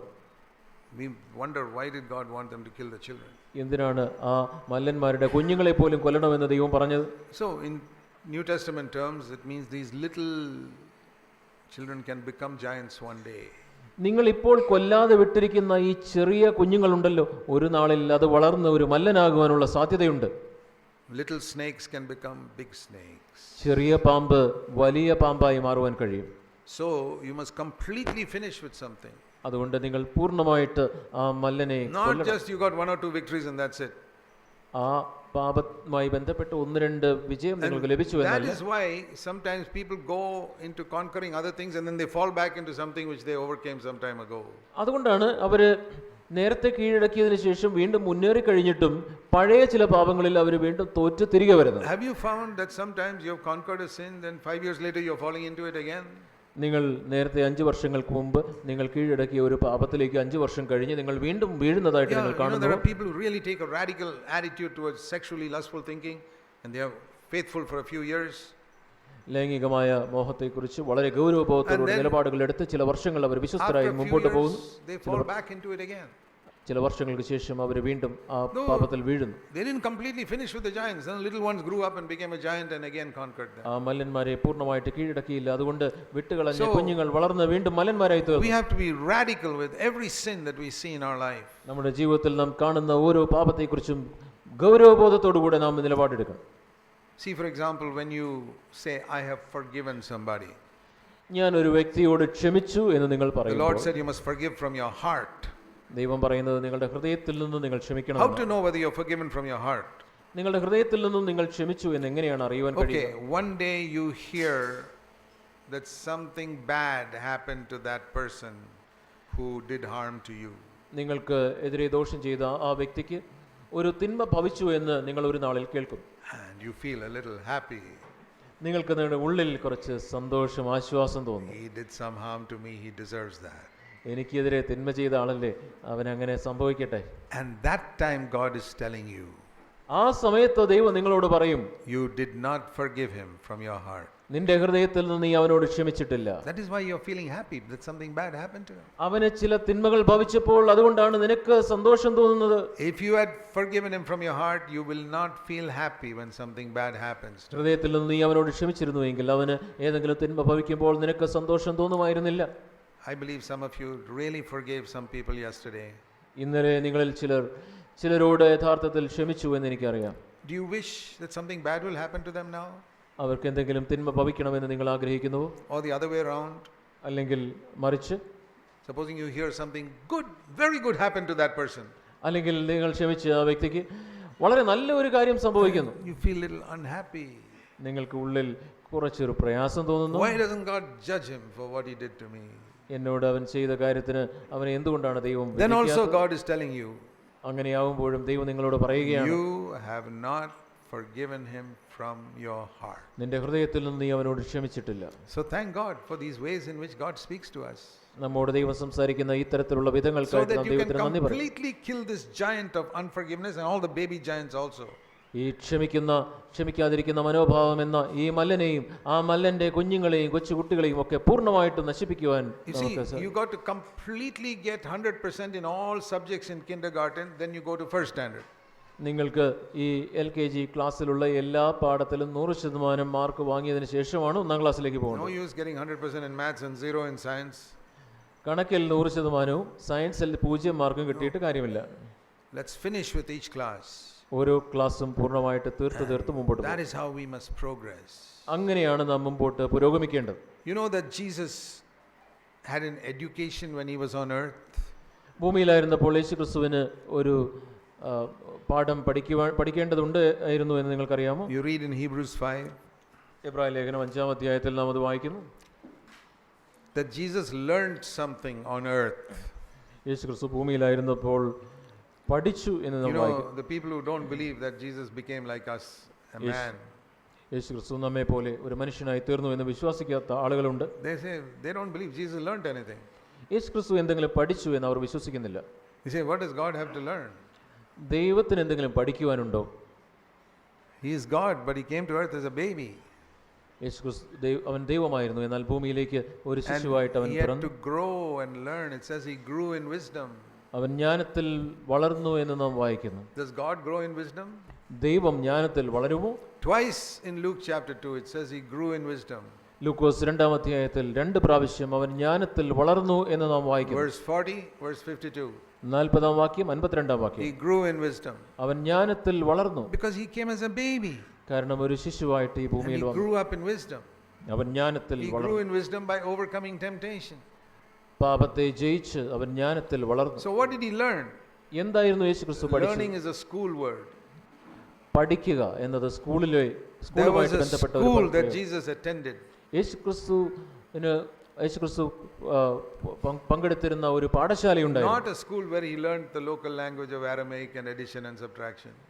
അവിടെ ഉണ്ടായിരുന്ന ലോക്കൽ ലാംഗ്വേജോ അല്ലെങ്കിൽ കൂട്ടലോ കുറയ്ക്കലോ ഒന്നും പഠിച്ച ഒരു സ്കൂളായിരുന്നില്ല. This is another school, a spiritual school. ഇതൊരു ആത്മീകമായ It പാഠശാലയായിരുന്നു. says in Hebrews 5, എബ്രായ ലേഖനം verse 5-ാം അധ്യായം 8-ാം വാക്യം, although he was a son, he learned obedience. പുത്രനെങ്കിലും താൻ അനുസരണം പഠിച്ചു. See that word learned? അനുസരണം പഠിച്ചു. It's an education word. പഠിച്ചു എന്നത് വിദ്യാഭ്യാസവുമായി ബന്ധപ്പെട്ട ഒരു പദപ്രയോഗമാണ്. What is it that Jesus could not learn in heaven? സ്വർഗ്ഗത്തിൽ യേശുക്രിസ്തുവിന് പഠിക്കുവാൻ കഴിയാഞ്ഞ കാര്യം എന്താണ്? Obedience. അനുസരണം. God doesn't have to obey anybody. ദൈവം മറ്റാർക്കും അനുസരിക്കേണ്ട ആവശ്യമില്ല. So how can he learn obedience? അവിടെ എങ്ങനെയാണ് അനുസരണം പഠിക്കുവാൻ? He only gives commands. ദൈവം കൽപ്പനകൾ കൊടുക്കുക മാത്രമേ ഉള്ളൂ. How can he be an example to us who have to learn obedience? അനുസരണം പഠിക്കേണ്ട നമുക്ക് എങ്ങനെയാണ് ദൈവത്തിനൊരു മാതൃകയാകുവാൻ കഴിയുക? He had to come as a man. ഒരു മനുഷ്യനായിട്ട് He ഭൂമിയിൽ had to വന്നു come as a മാത്രം baby. ഒരു കുഞ്ഞായിട്ട് ഈ ഭൂമിയിൽ വരണമായിരുന്നു. First of all, to learn obedience to God who said, obey Joseph and Mary. യോസഫിനെയും മേരിയെയും മറിയയെയും അനുസരിക്കുവാനായിട്ട് പറഞ്ഞ ആ ദൈവത്തിന്റെ കൽപ്പനയ്ക്ക് അനുസരണത്തിലൂടെ, That was, he was obeying God there, not Joseph and Mary. He was obeying God. യോസഫിനെയും മറിയയെയും അല്ല അവൻ അനുസരിച്ചത്, ആ സമയത്ത് ദൈവത്തെ അനുസരിക്കുകയായിരുന്നു. He was obeying God when God told him, don't fight with your brothers and sisters. നിന്റെ സഹോദരന്മാരോട് നീ വഴക്കുണ്ടാക്കരുത് എന്ന് പറഞ്ഞപ്പോൾ അവിടെ ദൈവത്തെ അനുസരിക്കുകയായിരുന്നു If അവൻ they ചെയ്തത്. irritate you, forgive them.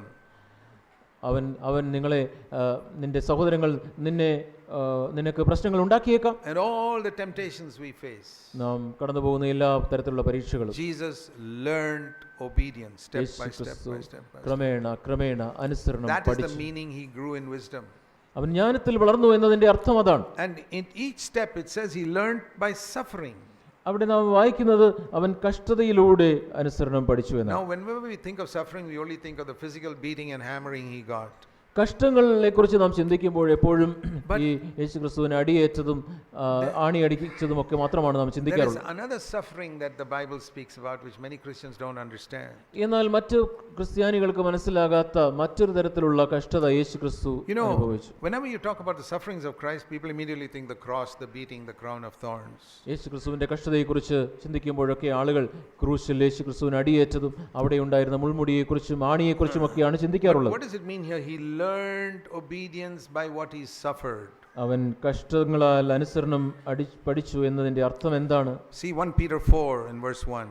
1 പത്രോസ് 4-ാം അധ്യായം 1-ാം വാക്യം, We must compare scripture with scripture and be diligent in knowing the scriptures. ദൈവവചനം പഠിക്കുവാനായിട്ട് നാം ഉത്സാഹത്തോടുകൂടെ വചനവുമായിട്ട് നാം ഒപ്പിട്ട് നോക്കണം. 1 Peter 4:1. 1 Pathros 4:1, Christ suffered in the flesh. ക്രിസ്തു ജഡത്തിൽ കഷ്ടം അനുഭവിച്ചു. is that his physical beating and crown of thorns and all that? അത് യേശുക്രിസ്തു അനുഭവിച്ച ഭൗതികമായ അടിയും അവന്റെ Or crucifixion? അല്ലെങ്കിൽ ക്രൂശിലെ മരണമായിരുന്നു. Because here it says you must arm yourself with the same purpose. എന്നാൽ ഇവിടെ പറയുന്നു നിങ്ങളും അപ്രകാരം ആ മനോഭാവം നിങ്ങൾക്കും ഉണ്ടാകണം. That means I must allow people to crucify me. Is that what he's talking about? ആ ഭാവം നിങ്ങൾക്കുണ്ടാകണം എന്ന് പറയുമ്പോൾ അതിന്റെ അർത്ഥം മറ്റുള്ളവർ എന്നെയും കുരിശിൽ തറയ്ക്കുവാനായിട്ട് അനുവദിക്കണമെന്നാണോ? Be beaten and a crown of thorns put on my head? എന്നെ ആളുകൾ അടിക്കണം, എന്റെ തലയിലും ഒരു മുൾക്കിരീടം വെക്കണമെന്നാണോ അർത്ഥമാക്കുന്നത്? Hardly any Christian has had crown of thorns put on his head. ഒരു ക്രിസ്ത്യാനിയെ പോലും അങ്ങനെ അവന്റെ തലയിൽ മുൾക്കിരീടം വെച്ചു ക്രൂശിച്ചു എന്ന് എനിക്കറിയില്ല. Millions of Christians in the world, how many have been crucified? ലക്ഷക്കണക്കിന് ക്രിസ്ത്യാനികളുള്ള ഈ ലോകത്ത് എത്ര പേരാണ് ഇപ്രകാരം But this is for all Christians. You must all arm yourself with the same desire to suffer in the flesh. നിങ്ങൾ എല്ലാവരും തന്നെ ഈ ജഡത്തിൽ കഷ്ടം അനുഭവിക്കുവാനുള്ള മനോഭാവം ആയുധമായി ധരിക്കണമെന്ന് പറയുന്നു. Then it says, തുടർന്ന് പറയുന്നു, if you suffer in the flesh, you'll stop sinning. നിങ്ങൾ ജഡത്തിൽ കഷ്ടം അനുഭവിച്ചാൽ നിങ്ങൾ പാപം വിട്ട് ഒഴിഞ്ഞിരിക്കുന്നു എന്ന് അവിടെ. Have you ever understood this verse? നിങ്ങൾക്ക് ഈ വാക്യത്തിന്റെ അർത്ഥം മനസ്സിലായിട്ടുണ്ടോ? What is this suffering in the flesh? ജഡത്തിലെ ഈ കഷ്ടത എന്താണ്? Is it the sickness that sick people are having in the hospital? ആശുപത്രിയിൽ ആളുകൾ അനുഭവിക്കുന്ന രോഗത്തിന്റെ വേദനയാണോ? You think that sickness is delivering them from sin? ആ വേദന, രോഗത്തിന്റെ വേദന അവരെ പാപത്തിൽ നിന്ന് സ്വതന്ത്രമാക്കുന്നു എന്ന് നിങ്ങൾ ചിന്തിക്കുന്നുവോ? Most people in the hospital are sinning even more by complaining, why hasn't God healed me? ആശുപത്രി കിടക്കയിൽ കിടന്നതുകൊണ്ട് ദൈവം എന്നെ എന്തുകൊണ്ട് സൗഖ്യമാക്കുന്നില്ല എന്നുള്ള പരാതിയിലൂടെ ആ മിക്കവാറും ആളുകളും കൂടുതൽ പാപം ചെയ്യുകയാണ്. They are not stopping from sinning, they are sinning more. അവർ പാപം വിട്ടൊഴിയുകയല്ല, പാപം നിർത്തുകയല്ല, കൂടുതൽ പാപം ചെയ്യുകയാണ്. We need to understand what is this suffering in the flesh that will make you stop sinning. ജഡത്തിലുള്ള കഷ്ടത്തിലൂടെ, ജഡത്തിൽ കഷ്ടം അനുഭവിക്കുന്നതിലൂടെ പാപം വിട്ടൊഴിയുന്നത് എന്താണ് എന്ന് നിങ്ങൾ മനസ്സിലാക്കണം. See, there are many ways we sin. പല വിധങ്ങളിൽ നാം പാപം ചെയ്യാറുണ്ട്. In actions. നമ്മുടെ പ്രവർത്തനങ്ങളിലൂടെ. You hit somebody or slap somebody or do some physical harm. ഒരു വ്യക്തിയെ അടിക്കുന്നു, ഒരു വ്യക്തിയെ ഇടിക്കുന്നു, അല്ലെങ്കിൽ മറ്റെന്തെങ്കിലും ഭൗതികമായ ഉപദ്രവം ചെയ്യും. Or with words. അല്ലെങ്കിൽ വാക്കുകളിലൂടെ. Angry words. കോപം ഉള്ള വാക്കുകളിലൂടെ. Or third, by thoughts. അല്ലെങ്കിൽ ചിന്തയിലൂടെ. Thoughts that sin against God mostly. മിക്കവാറും ദൈവത്തോട് പാപം ചെയ്യുന്ന ചിന്തകൾ. And then by attitudes to people. ആളുകളോടുള്ള എൻ്റെ മനോഭാവം. An attitude of hatred. കയ്പിന്റെയും വിദ്വേഷത്തിന്റെയും മനോഭാവം. Or an attitude of pride. അല്ലെങ്കിൽ നിഗളത്തിന്റെ മനോഭാവം. That's another way we sin. അതും നാം പാപം ചെയ്യുന്ന മറ്റൊരു വിധമാണ്. The fifth way in which we sin. നാം പാപം ചെയ്യുന്ന മറ്റ് അഞ്ചാമത്തെ വിധം പ്രവർത്തനങ്ങൾ, words, വാക്കുകൾ, thoughts, ചിന്തകൾ, attitudes, മനോഭാവം. and number 5, അഞ്ചാമത് motives. That means I do a good thing with a bad motive. ഉദ്ദേശം, ഒരു ശരിയായ കാര്യം ചെയ്യുന്നു പക്ഷേ തെറ്റായ ഉദ്ദേശത്തിൽ ചെയ്യുന്നു. These are the 5 ways in which we sin. നാം പാപം ചെയ്യുന്ന 5 വിധങ്ങൾ ഇങ്ങനെയാണ്. We have to cleanse ourselves in all these ways. ഈ 5 മേഖലകളിലും നാം നമ്മെ തന്നെ ശുദ്ധീകരിക്കണം. So the way to overcome here, it says, is by suffering in the flesh. ജയിക്കുന്നതിന്റെ മാർഗത്തെക്കുറിച്ച് ഇവിടെ പറയുന്നത് ജഡത്തിൽ കഷ്ടം അനുഭവിക്കുന്നതിലൂടെയാണ്. My flesh is my self life. എൻ്റെ ജഡം എന്ന് പറയുന്നത് എൻ്റെ സ്വയജീവനാണ്. My self life is the life of Adam. എൻ്റെ സ്വയജീവൻ എന്ന് പറയുന്നത് ആദാമ്യ ജീവനാണ്. Very proud. അത് വളരെ നിഗളമുള്ളതാണ്. Very selfish. വളരെ സ്വാർത്ഥമാണ്. And all of us have got it. നമുക്ക് എല്ലാവർക്കും അതുണ്ട്. But we can see only 10% of it. പക്ഷേ നമുക്ക് അതിന്റെ 10% മാത്രമേ കാണുവാൻ In കഴിയൂ. all of you and in me there is pride and selfishness that we cannot see. നിങ്ങളിലും എന്നിലും നമുക്ക് കാണുവാൻ കഴിയാത്ത നിഗളമുണ്ട് എന്നത് വാസ്തവമാണ്. And selfishness. നിഗളവും സ്വാർത്ഥതയും ഉണ്ട് എന്നുള്ളത് സത്യമാണ്. In all of us. നമ്മിൽ എല്ലാവരിലും. To different degrees. അത് പല അളവിലായിരിക്കും. If we have cleansed ourselves, some of it is gone. നാം നമ്മെ തന്നെ ശുദ്ധീകരിച്ചിട്ടുണ്ടെങ്കിൽ അതിന്റെ കുറച്ച് ഭാഗം പോയി. If we have not പോയി. cleansed ourselves, then a lot of it is still there. നാം നമ്മെ തന്നെ ശുദ്ധീകരിച്ചിട്ടില്ലെങ്കിൽ അതിന്റെ ഭാഗവും ഇപ്പോഴും ഉണ്ട്. People can't see it because it's hidden. ആളുകൾക്ക് അത് കാണുവാൻ കഴിയുന്നില്ല, കാരണം അത് മറഞ്ഞിരിക്കുന്നു. You see it in different circumstances. എന്നാൽ നിങ്ങൾക്ക് പല സാഹചര്യങ്ങളിൽ അത് കാണുവാൻ കഴിയും. And why do you sin? എന്തുകൊണ്ടാണ് നിങ്ങൾ പാപം ചെയ്യുന്നത്? Because you don't want your self life to suffer.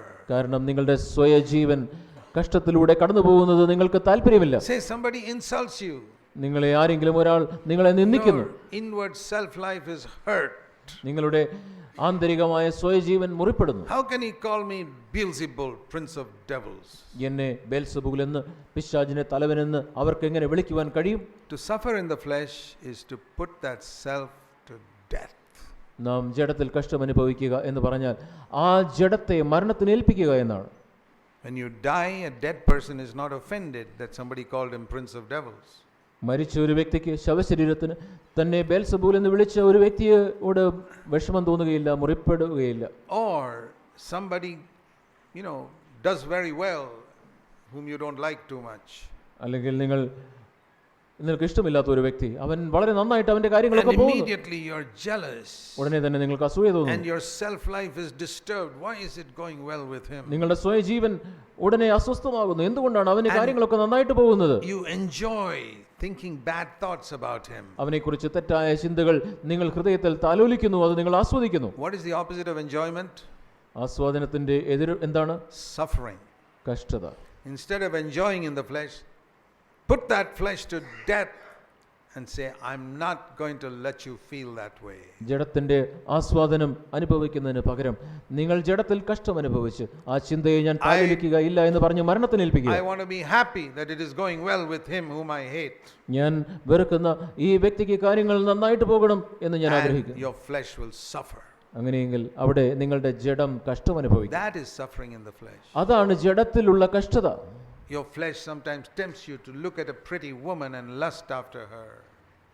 ഒരു ആകർഷണമുള്ള ഒരു സ്ത്രീയെ നോക്കി മോഹിക്കുവാനായിട്ട് നിങ്ങളുടെ ജഡം നിങ്ങളെ വശീകരിക്കുന്നു. You put that flesh to death and say, I'm not going to look at her. ഞാൻ ആ വ്യക്തിയെ പ്രകാരം നോക്കുകയില്ല എന്ന് പറഞ്ഞ് നിങ്ങളുടെ ജഡത്തെ മരണത്തിന് ഏൽപ്പിക്കുക. Suffering in the flesh. ജഡത്തിൽ കഷ്ടം അനുഭവിക്കുന്നത് അതാണ്. If you choose to suffer in the flesh, you will stop sinning. That's what it says here. ഇവിടെ ദൈവവചനം പറയുന്നത് നിങ്ങൾ അപ്രകാരം ജഡത്തിൽ കഷ്ടം അനുഭവിക്കുന്നത് തിരഞ്ഞെടുക്കുകയാണെങ്കിൽ നിങ്ങൾ പാപം ചെയ്യുന്നത് നിർത്തും. God gives you many opportunities in a day to be tempted. ഒരു ദിവസത്തിൽ നിങ്ങൾ പരീക്ഷിക്കപ്പെടുവാനായിട്ട് പല അവസരങ്ങൾ നിങ്ങൾക്കുണ്ടാവുന്നു. Can you think of one day in your life so far when you were not tempted with anything? ഒരു കാര്യത്താലും നിങ്ങൾക്ക് പരീക്ഷിക്കപ്പെടാത്ത ഏതെങ്കിലും ഒരു ദിവസം നിങ്ങൾക്ക് ഓർക്കുവാൻ കഴിയുമോ? Every day you will see a few giants. ഓരോ ദിവസവും നിങ്ങൾ ചില മല്ലന്മാരെ നിങ്ങളുടെ ജീവിതത്തിൽ കാണും. Whether you killed them or not, or whether you fed them with milk and honey, that is up to you. നിങ്ങൾ ആ മല്ലന്മാർക്ക് പാലും തേനും കൊടുത്ത് വളർത്തുകയാണോ അല്ലെങ്കിൽ ആ മലന്മാരെ നിങ്ങൾ എതിർക്കുകയാണോ എന്നുള്ളത് നിങ്ങളെ. If you say, I'm not going to feed you, you giant, you're a giant of Canaan, I'm going to kill you.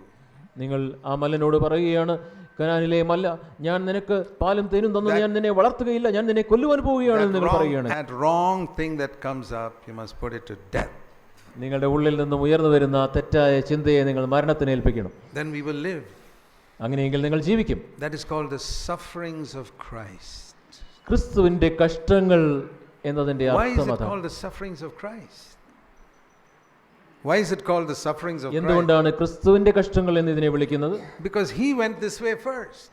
കാരണം യേശുക്രിസ്തു ഈ വഴിയിലൂടെയാണ് ആദ്യം പോയത്. He was tempted. യേശുക്രിസ്തു പരീക്ഷിക്കപ്പെട്ടു. And he put that self life to death. തന്റെ സ്വയജീവനെ മരണത്തിന് That ഏൽപ്പിച്ചു. means he said, I will not do my will. ഞാൻ എൻ്റെ സ്വന്തം ഇഷ്ടം ചെയ്യുകയില്ല എന്ന് I'm അവൻ പറഞ്ഞു. tempted to fight back with my younger brothers, but I will put it to death. എൻ്റെ ഇളയ സഹോദരങ്ങളോട് വഴക്കുണ്ടാക്കുവാനായിട്ട് ഞാൻ പരീക്ഷിക്കപ്പെടുന്നു, പക്ഷേ ഞാൻ അങ്ങനെ ചെയ്യുകയില്ല, ഞാൻ എൻ്റെ സ്വയത്തെ മരണത്തിന് ഏൽപ്പിക്കുന്നു. Again, his 4 brothers and 2 sisters at home irritated him when he's 10-12 years old. തനിക്ക് 10-12 വയസ്സുള്ളപ്പോൾ തൻ്റെ വീട്ടിലെ 4 സഹോദരന്മാരും 2 സഹോദരിമാരും അവനെ പല രീതിയിൽ ശല്യപ്പെടുത്തി. And you know how a little child is irritated by his younger brothers. It's such a temptation to get angry. ഇങ്ങനെ സഹോദരങ്ങളെല്ലാവരും കൂടെ ശല്യപ്പെടുത്തുമ്പോൾ ഈ കൊച്ച്, ഈ 12 വയസ്സുകാരന് കോപപ്പെടുവാൻ എത്ര പരീക്ഷയാണുള്ളത്. All of us have had experience with our brothers and sisters irritating us, right? നമുക്കെല്ലാവർക്കും നമ്മുടെ സഹോദരങ്ങൾ നമ്മെ ഇപ്രകാരം ബുദ്ധിമുട്ടിക്കുന്നത്, When we were small at home, നമ്മൾ വീട്ടിൽ ചെറുതായിരുന്നപ്പോൾ ഇപ്രകാരം നമ്മെ ശല്യപ്പെടുത്തുന്നതിന് നമുക്ക് ഓർമ്മയുണ്ടല്ലോ. we didn't forgive them easily. വളരെ എളുപ്പത്തിൽ നമ്മ അവരോടൊന്നും ക്ഷമിച്ചിട്ടില്ല. You try to get me, I'll teach you a lesson. That's how we treat them. നാം അന്ന് പെരുമാറിയത്, നീ എന്നോട് ഇങ്ങനെ കാണിച്ചോ, ഞാൻ നിനക്ക് കാണിച്ചു തരാം. But Jesus never did it. എന്നാൽ യേശു ക്രിസ്തു അങ്ങനെ ചെയ്തില്ല. We enjoy making that person suffer for trying to hurt us. എന്നെ മുറിപ്പെടുത്തിയത് കൊണ്ട് അവന് ഒരു പാഠം പഠിപ്പിക്കുന്നത് നാം സന്തോഷിക്കുന്നു. There is an enjoyment in getting angry with somebody. ഒരു വ്യക്തിയോട് കോപപ്പെടുന്നതിൽ ഒരു സന്തോഷമുണ്ട്. There is an enjoyment in making a person suffer for harming us. നമ്മെ ബുദ്ധിമുട്ടിക്കുന്ന ഒരു വ്യക്തിക്ക് കഷ്ടം കൊടുക്കുന്നതിലൂടെ നമുക്കൊരു സന്തോഷം അനുഭവിക്കാറുണ്ട്. Somebody who took us to court, he himself gets jailed, we get happy. നമ്മെ കോടതിയിലേക്ക് കൊണ്ടുപോയ ഒരു വ്യക്തി അവനെ ജയിലിൽ പിടിച്ചിടുമ്പോൾ നമുക്കൊരു സന്തോഷമുണ്ട്. But to say no, I will not be happy. I don't want anything bad to happen to him. അവന് ഒരു തിന്മയും ഭവിക്കരുത്, അവന്റെ തിന്മയിൽ ഞാൻ സന്തോഷിക്കുകയില്ല എന്ന് I get പറയുമ്പോൾ the opposite of enjoyment, which is suffering. ഈ ആസ്വാദനത്തിന്റെ സന്തോഷത്തിന്റെ എതിര് കഷ്ടത. Whenever you're tempted to anything, നിങ്ങൾ ഏത് കാര്യത്തിന് പരീക്ഷിക്കപ്പെടുമ്പോഴും there are two roads open in front of you. നിങ്ങളുടെ മുമ്പിൽ രണ്ട് വഴികൾ തുറന്നിരിക്കുന്നു. Enjoy by hitting back, നിങ്ങൾ തിരിച്ചടിച്ച് ആസ്വദിക്കുക, or suffer by keeping quiet. അല്ലെങ്കിൽ നിങ്ങൾ മിണ്ടാതിരുന്ന് കഷ്ടം അനുഭവിക്കുക. Jesus always suffered. യേശുക്രിസ്തു എപ്പോഴും കഷ്ടത തിരഞ്ഞെടുത്തു. Whether the Pharisees called him the devil, പരീശന്മാർ അവനെ പിശാച് എന്ന് വിളിച്ചപ്പോഴും, sometimes the Jews called him, we were not born in fornication like you were born from your mother. നിന്റെ അമ്മയിൽ നിന്ന് നീ വ്യഭിചാരത്തിൽ ജനിച്ചതുപോലെ ഞങ്ങൾ അങ്ങനെയല്ല ജനിച്ചത് എന്ന് പോലും അവനെ കുത്തിക്കൊണ്ട് അവർ സംസാരിച്ചു. Imagine insulting your mother. That നിന്റെ അമ്മയെ നിന്ദിക്കുന്ന ഈ പ്രകാരമുള്ള വാക്കുകൾ. they didn't know that he was born of a virgin by the Holy Spirit. പരിശുദ്ധാത്മാവിനാൽ ഒരു കന്യക ജനനമാണ് അവനുണ്ടായതെന്ന് അവർക്കറിയില്ലായിരുന്നു. Jesus suffered, saying, let them think I was born in fornication. യേശുക്രിസ്തു തന്റെ ജഡത്തിൽ കഷ്ടം അനുഭവിച്ചുകൊണ്ട് ഞാൻ അങ്ങനെയാണ് ജനിച്ചത് എന്ന് അവർ ചിന്തിച്ചു കൊള്ളട്ടെ, സാരമില്ല. I tell you, even though we say we are Christians, we love our dignity so much. നാം ക്രിസ്ത്യാനികളാണ് എന്ന് പറയുന്നെങ്കിലും നമ്മുടെ മാന്യതയെ വളരെയധികം സ്നേഹിക്കുന്നവരാണ്. We haven't died. നാം ഇതുവരെ മരിച്ചിട്ടില്ല. We are not willing to suffer. നാം കഷ്ടം അനുഭവിക്കുവാൻ മനസ്സുള്ളവരല്ല. That is why even after so many years of sitting in CFC, you are still defeated. അതുകൊണ്ടാണ് CFC സഭയിൽ അനേക വർഷങ്ങൾ ഇരുന്നതിന് ശേഷം ഇപ്പോഴും നിങ്ങൾ പരാജയപ്പെട്ടവരാണ്. Sitting in CFC won't give you victory. CFC സഭയിൽ ഇരുന്നു എന്നുള്ളത് കൊണ്ട് നിങ്ങൾക്ക് ജയം സ്വായത്തമാക്കുവാൻ കഴിയില്ല. Suffering in the flesh will bring you victory. നിങ്ങൾ ജഡത്തിൽ കഷ്ടം അനുഭവിക്കുന്നുവെങ്കിൽ നിങ്ങൾക്ക് ജയം അനുഭവിക്കുവാൻ കഴിയും. And someone who came last year to CFC suffers in the flesh, he'll go ahead of you. കഴിഞ്ഞ വർഷം CFC സഭയിൽ വന്ന ഒരു വ്യക്തി ഇപ്രകാരം ജഡത്തിൽ കഷ്ടം അനുഭവിക്കുന്നതിനെ തിരഞ്ഞെടുക്കുന്നുവെങ്കിൽ അവൻ നിങ്ങൾക്ക് മുമ്പായിട്ട് പോകും. We glory in our knowledge. We know so much. We know so much. നമുക്ക് പല കാര്യങ്ങൾ അറിയാമെന്നുള്ള അറിവിലാണ് നാം പ്രശംസിക്കുന്നത്. Suffer in the flesh. ജഡത്തിൽ കഷ്ടം അനുഭവിക്കുക. How often? എപ്പോഴൊക്കെ? Jesus said, carry the cross every day. അനുദിനവും കുരിശെടുത്ത് തന്നെ അനുഗമിക്കുക എന്നാണ് യേശുക്രിസ്തു Paul പറഞ്ഞത്. said, പൗലോസ് പറഞ്ഞു 2 Corinthians 4. 2 കൊരിന്ത്യർ 4 അധ്യായം 2 Corinthians chapter 4. 2 കൊരിന്ത്യർ 4. He didn't say every day. എല്ലാ നാളും എന്നല്ല പൗലോസ് പറഞ്ഞത്. 2 Corinthians 4 and verse 10. 2 കൊരിന്ത്യർ 4 അധ്യായം 10 വാക്യം. Not every day, but always. യേശുവിന്റെ ജീവൻ ഞങ്ങളുടെ ശരീരത്തിൽ, ഞങ്ങൾ യേശുവിന്റെ മരണം ശരീരത്തിൽ എപ്പോഴും വഹിക്കുന്നു. എപ്പോഴും. Always means many times a day, 24 hours. എപ്പോഴും എന്നാൽ ദിവസത്തിൽ പല പ്രാവശ്യം 24 മണിക്കൂർ. What I have to carry in me? ഞാൻ എന്താണ് എന്നിൽ വഹിക്കേണ്ടത്? The dying of Jesus. ഞാൻ എപ്പോഴും യേശുവിന്റെ മരണം ശരീരത്തിൽ വഹിക്കും. That means a dying that Jesus had every day in his life. യേശുവിന്റെ ജീവിതത്തിൽ ഓരോ നാളും യേശു വഹിച്ച ആ മരണം. What was the dying that Jesus had every day in his life? ഓരോ ദിവസവും യേശുവിന് തന്റെ ജീവിതത്തിൽ ഉണ്ടായിരുന്ന മരണം എന്താണ്? Only one thing. ഒരു കാര്യം മാത്രം. Dying to every temptation with which he was tempted. അവൻ പരീക്ഷിക്കപ്പെട്ട ഓരോ പരീക്ഷയിലും തന്റെ സ്വയത്തിന് മരണം. I want to carry in my body that same dying to temptation. എൻ്റെ ശരീരത്തിൽ ഞാൻ അതേ മരണം പരീക്ഷിക്കപ്പെടുമ്പോൾ അതേ മരണം ഞാൻ വഹിക്കുവാൻ ആഗ്രഹിക്കുന്നു. Temptation to bitterness, കയ്പിനെതിരെയുള്ള പരീക്ഷ, അസൂയക്കെതിരെയുള്ള temptation to pride, നിഗളത്തിന് വേണ്ടിയുള്ള പരീക്ഷ, temptation to anger, കോപത്തിന്റെ പരീക്ഷ, getting offended, മുറിപ്പെടുവാനുള്ള പരീക്ഷ, temptation to lust after a woman, ഒരു സ്ത്രീയെ മോഹിക്കുവാനുള്ള പരീക്ഷ, temptation to get more and more money unnecessarily, ആവശ്യമില്ലാതെ കൂടുതൽ കൂടുതൽ പണം സ്വായത്തമാക്കുവാനുള്ള temptation to പരീക്ഷ, get revenge on somebody for hurting me, എന്നെ മുറിപ്പെടുത്തിയ വ്യക്തിക്കെതിരെ ഉള്ള കോപിക്കുവാനുള്ള പരീക്ഷ. many times a day. ഒരു ദിവസത്തിൽ പല പ്രാവശ്യം dying. മരിക്കുക, മരിക്കുക, മരിക്കുക. And when we do that, നാം അപ്രകാരം ചെയ്യുമ്പോൾ, this is the good news. ഇതാണ് നല്ല വാർത്ത. Wherever God sees a death, a dying to self in his children, he will reward them with a resurrection. ഏതൊരു ദൈവമകന്റെ മകളുടെ ജീവിതത്തിലും സ്വയത്തിനുള്ള ഒരു മരണത്തെ ദൈവം കാണുമ്പോൾ അവിടെ ഒരു ഉയിർപ്പിനെയും ദൈവം കൊടുക്കും. Just like Jesus was raised from the dead. യേശുക്രിസ്തു മരണത്തിൽ നിന്ന് ഉയർത്തെഴുന്നേറ്റതുപോലെ Every time I die, ഓരോ പ്രാവശ്യവും ഞാൻ മരിക്കുമ്പോൾ, verse 10 says, the life of Jesus becomes manifested in this body. അവിടെ നാം വായിക്കുന്നു യേശുവിന്റെ ജീവൻ ഞങ്ങളിൽ വെളിപ്പെടുന്നു. Do you find the life of Jesus being manifested more and more and more in your body? നിങ്ങളുടെ ശരീരത്തിൽ കൂടുതലായിട്ട് യേശുവിന്റെ ജീവൻ വെളിപ്പെടുന്നത് നിങ്ങൾ കാണുന്നുണ്ടോ? You still have many areas of unconscious sin. നിങ്ങളുടെ ജീവിതത്തിൽ പല മേഖലകളിലും അബോധപൂർവമായ പാപമുണ്ട്. There are many giants in the northern part of Canaan you still haven't seen. നിങ്ങൾ കാണാത്ത കനാൻ ദേശത്തിൽ പല മല്ലന്മാരും ഉണ്ട്. Giants of pride. നിഗളത്തിന്റെ മല്ലന്മാർ. Giants of selfishness. സ്വാർത്ഥതയുടെ മല്ലന്മാർ. But you haven't seen them yet. നിങ്ങൾ ഇതുവരെയും കണ്ടിട്ടില്ല. But the ones you see, എന്നാൽ നിങ്ങൾ കണ്ട ആ മല്ലന്മാർ you put to death. നിങ്ങൾ അവയെ And മരണത്തിന് that ഏൽപ്പിക്കുന്നു. becomes the property of the Lord, that part of Canaan.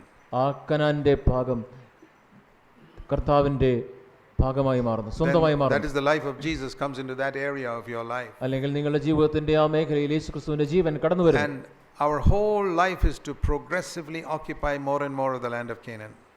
കൂടുതലായിട്ട് കനാൻ ദേശം, നമ്മുടെ മുഴുവൻ ജീവിതവും ആ കനാൻ ദേശത്തെ സ്വായത്തമാക്കണം. Now remember one thing, നിങ്ങൾ ഒരു കാര്യം ഓർക്കുക, that someone who is more mature than you will naturally have light on more sin than you have. നിങ്ങൾക്കുള്ളതിനേക്കാട്ടിലും കൂടുതൽ പക്വതയുള്ള മറ്റൊരു വ്യക്തിക്ക് നിങ്ങൾക്കുള്ള വെളിച്ചത്തേക്കാൾ കൂടുതൽ വെളിച്ചമുണ്ടാകും. That is like saying a 10th standard student will know more about mathematics than a 4th standard student. 4ാം ക്ലാസ്സിൽ പഠിക്കുന്ന വിദ്യാർത്ഥിയേക്കാൾ കൂടുതൽ കണക്കിനെ കുറിച്ച് 10ാം ക്ലാസ്സിൽ പഠിക്കുന്ന വിദ്യാർത്ഥിക്ക് അറിയാം എന്നതുപോലെയാണ്. A more mature believer will have more light on pride. കൂടുതൽ പക്വതയുള്ള ഒരു ക്രിസ്ത്യാനിക്ക് നിഗളത്തെക്കുറിച്ച് കൂടുതൽ വെളിച്ചമുണ്ടാകും. More light on selfishness. അല്ലെങ്കിൽ സ്വാർത്ഥതയെക്കുറിച്ച് കൂടുതൽ വെളിച്ചമുണ്ടാകും. More light on jealousy. അസൂയയെക്കുറിച്ച് കൂടുതൽ വെളിച്ചമുണ്ടാകും. കയ്പിനെക്കുറിച്ച്, getting offended, മുറിപ്പെടുന്നതിനെക്കുറിച്ച്, love of money, പണസ്നേഹത്തെക്കുറിച്ച്, all these things he will have more light. ഈ കാര്യങ്ങളെക്കുറിച്ചൊക്കെ അവന് കൂടുതൽ വെളിച്ചമുണ്ടാകും. But എന്നാൽ you must remember this also, എന്നാൽ നിങ്ങൾ ഈ കാര്യവും ഓർക്കണം, that sometimes one man is occupied one area of Canaan, but there are other areas not occupied even in a mature believer. എന്നാൽ ഒരു പക്വതയുള്ള വിശ്വാസിയുടെ ജീവിതത്തിൽ പോലും ചില മേഖലകൾ അവിടെ മല്ലന്മാരുണ്ട്, മല്ലന്മാരെ കീഴടക്കിയിട്ടില്ല എന്നത് നിങ്ങൾ ഓർക്കണം. You may have conquered those areas where he has not conquered. അവിടെ ആ പക്വതയുള്ള ഒരു വിശ്വാസിയുടെ ജീവിതത്തിൽ അദ്ദേഹം കീഴടക്കാത്ത ചില മേഖലകളെ നിങ്ങൾ കീഴടക്കിയിട്ടുണ്ടാകും. He has conquered in the eastern area and you have conquered something in the western area of Canaan. കനാന്റെ കിഴക്ക് ഭാഗത്തുള്ള ചില മേഖലകൾ നിങ്ങൾ കീഴടക്കിയിട്ടുണ്ട്, എന്നാൽ പടിഞ്ഞാറ് ഭാഗത്തുള്ള ചില മേഖലകൾ അദ്ദേഹം കീഴടക്കിയിട്ടില്ല. So you may see something even in a mature believer which you have conquered and he has not conquered. നിങ്ങളുടെ ജീവിതത്തിൽ നിങ്ങൾ കീഴടക്കിയ ഒരു കാര്യം, എന്നാൽ നിങ്ങൾ പക്വതയുള്ള മറ്റൊരു വിശ്വാസിയിൽ അദ്ദേഹം കീഴടക്കാത്ത ഒരു കാര്യം നിങ്ങൾ കണ്ടെന്ന് വരാം. But don't despise him. എന്നാൽ നിങ്ങൾ അദ്ദേഹത്തെ നിന്ദിക്കരുത്. Because he has conquered 10 more areas which you haven't conquered in some other area. മറ്റു പല മേഖലകളിലും നിങ്ങൾ കീഴടക്കാത്ത 10 അധികം മേഖലകൾ അദ്ദേഹം കീഴടക്കിയിട്ടുണ്ട്. That's why the Bible says judge nothing till the Lord comes. അതുകൊണ്ടാണ് കർത്താവ് വരും വരെ നിങ്ങൾ ഒരു കാര്യത്തെയും വിധിക്കരുത്. That is the safest thing. അതാണ് ഏറ്റവും നല്ല സുരക്ഷിതമായ കാര്യം. മറ്റു വിശ്വാസികളെ നിങ്ങൾ വിധിക്കരുത്. Judge yourself. നിങ്ങളെ തന്നെ വിധിക്കുക. See which is the giant I have to conquer. ഞാൻ കീഴടക്കേണ്ട മല്ലൻ ഏതാണ്? Not which is the giant he has to conquer. അദ്ദേഹം കീഴടക്കേണ്ട മല്ലൻ ഏതാണ് എന്നല്ല. We must fix our eyes on the Lord.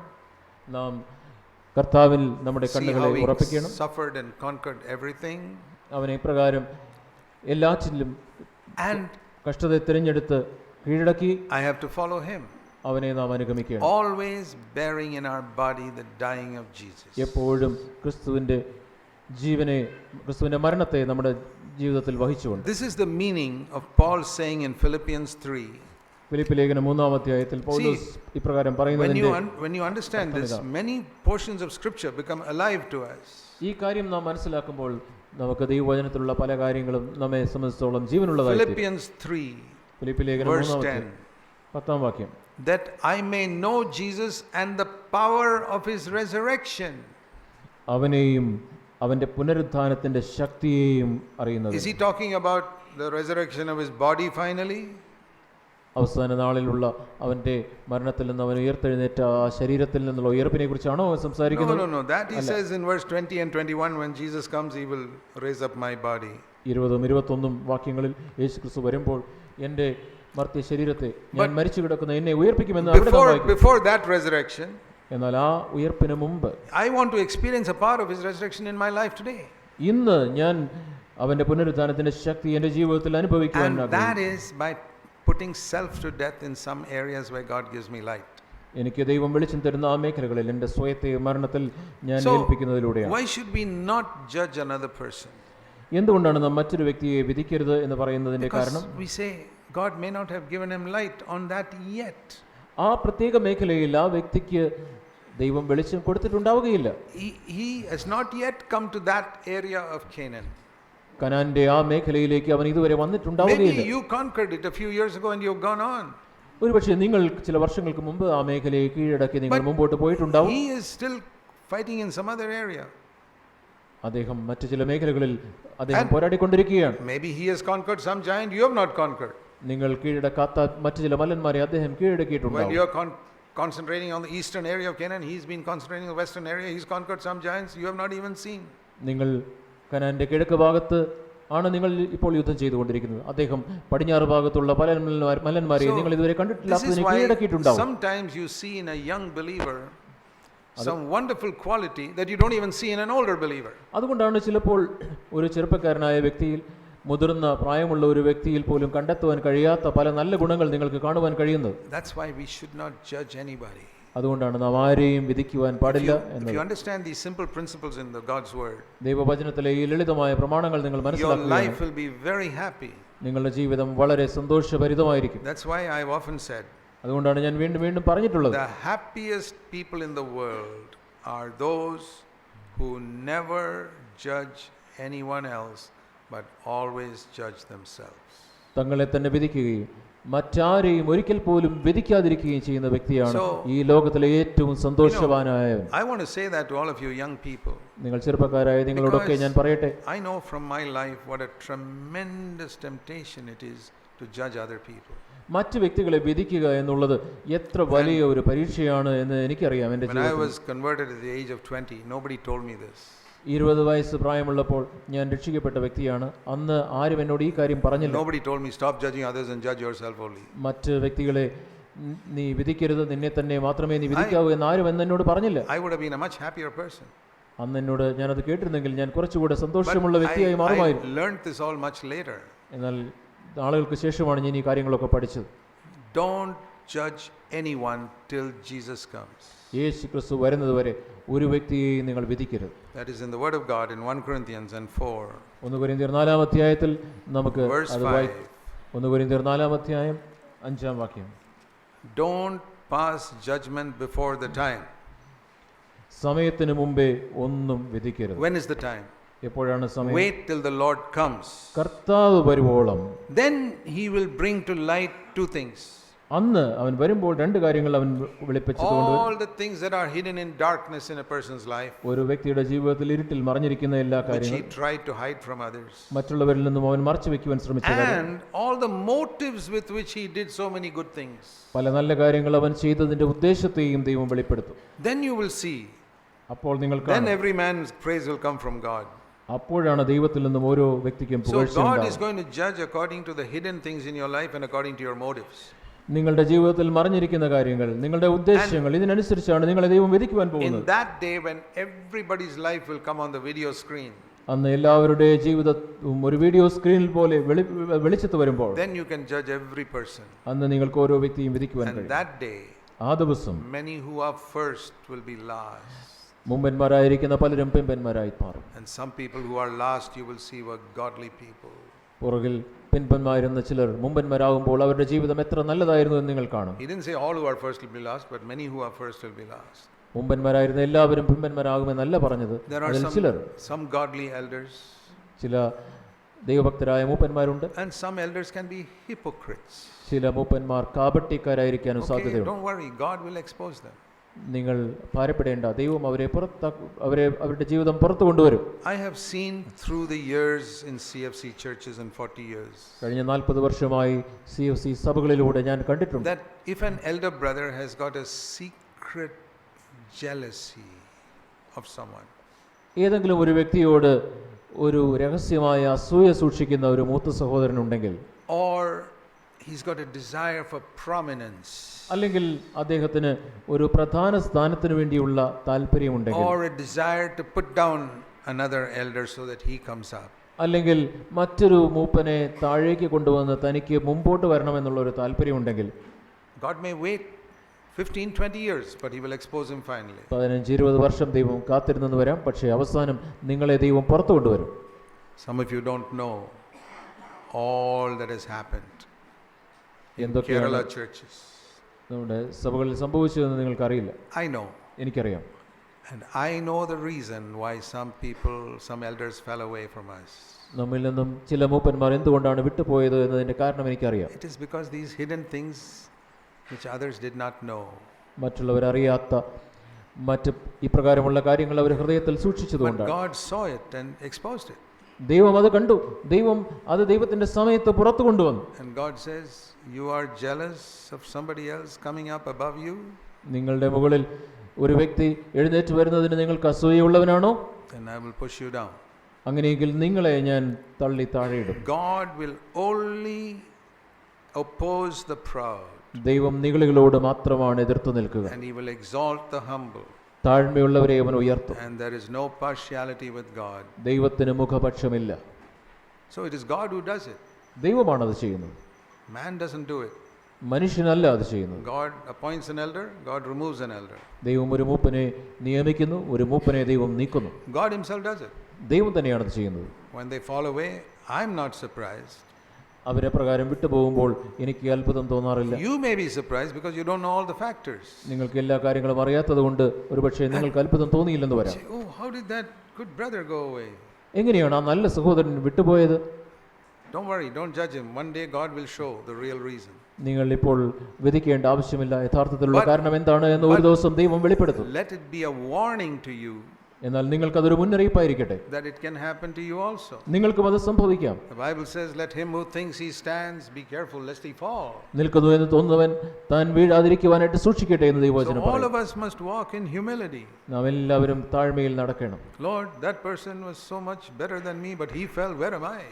കർത്താവേ, എന്നെക്കാട്ടിലും വളരെ നല്ലവനായിരുന്ന ആ വ്യക്തി വീണുപോയല്ലോ കർത്താവേ, He was ahead ഞാൻ of me. എവിടെയാണ്? He is ahead of me. എന്നിലും മുമ്പിൽ പോയിക്കൊണ്ടിരുന്ന But he's വ്യക്തിയാണ്. fallen away. കർത്താവേ, എന്നാൽ അവൻ വീണുപോയല്ലോ. Lord, I live in fear. കർത്താവേ, ഞാൻ ഭയത്തോടെ ഞാൻ I don't ജീവിക്കുന്നു. want to judge anybody. ഞാൻ എനിക്ക് ആരെയും കർത്താവേ ഞാൻ I വിധിക്കുന്നില്ല. want to judge myself എന്നെ തന്നെ വിധിക്കട്ടെ കർത്താവേ. before your face.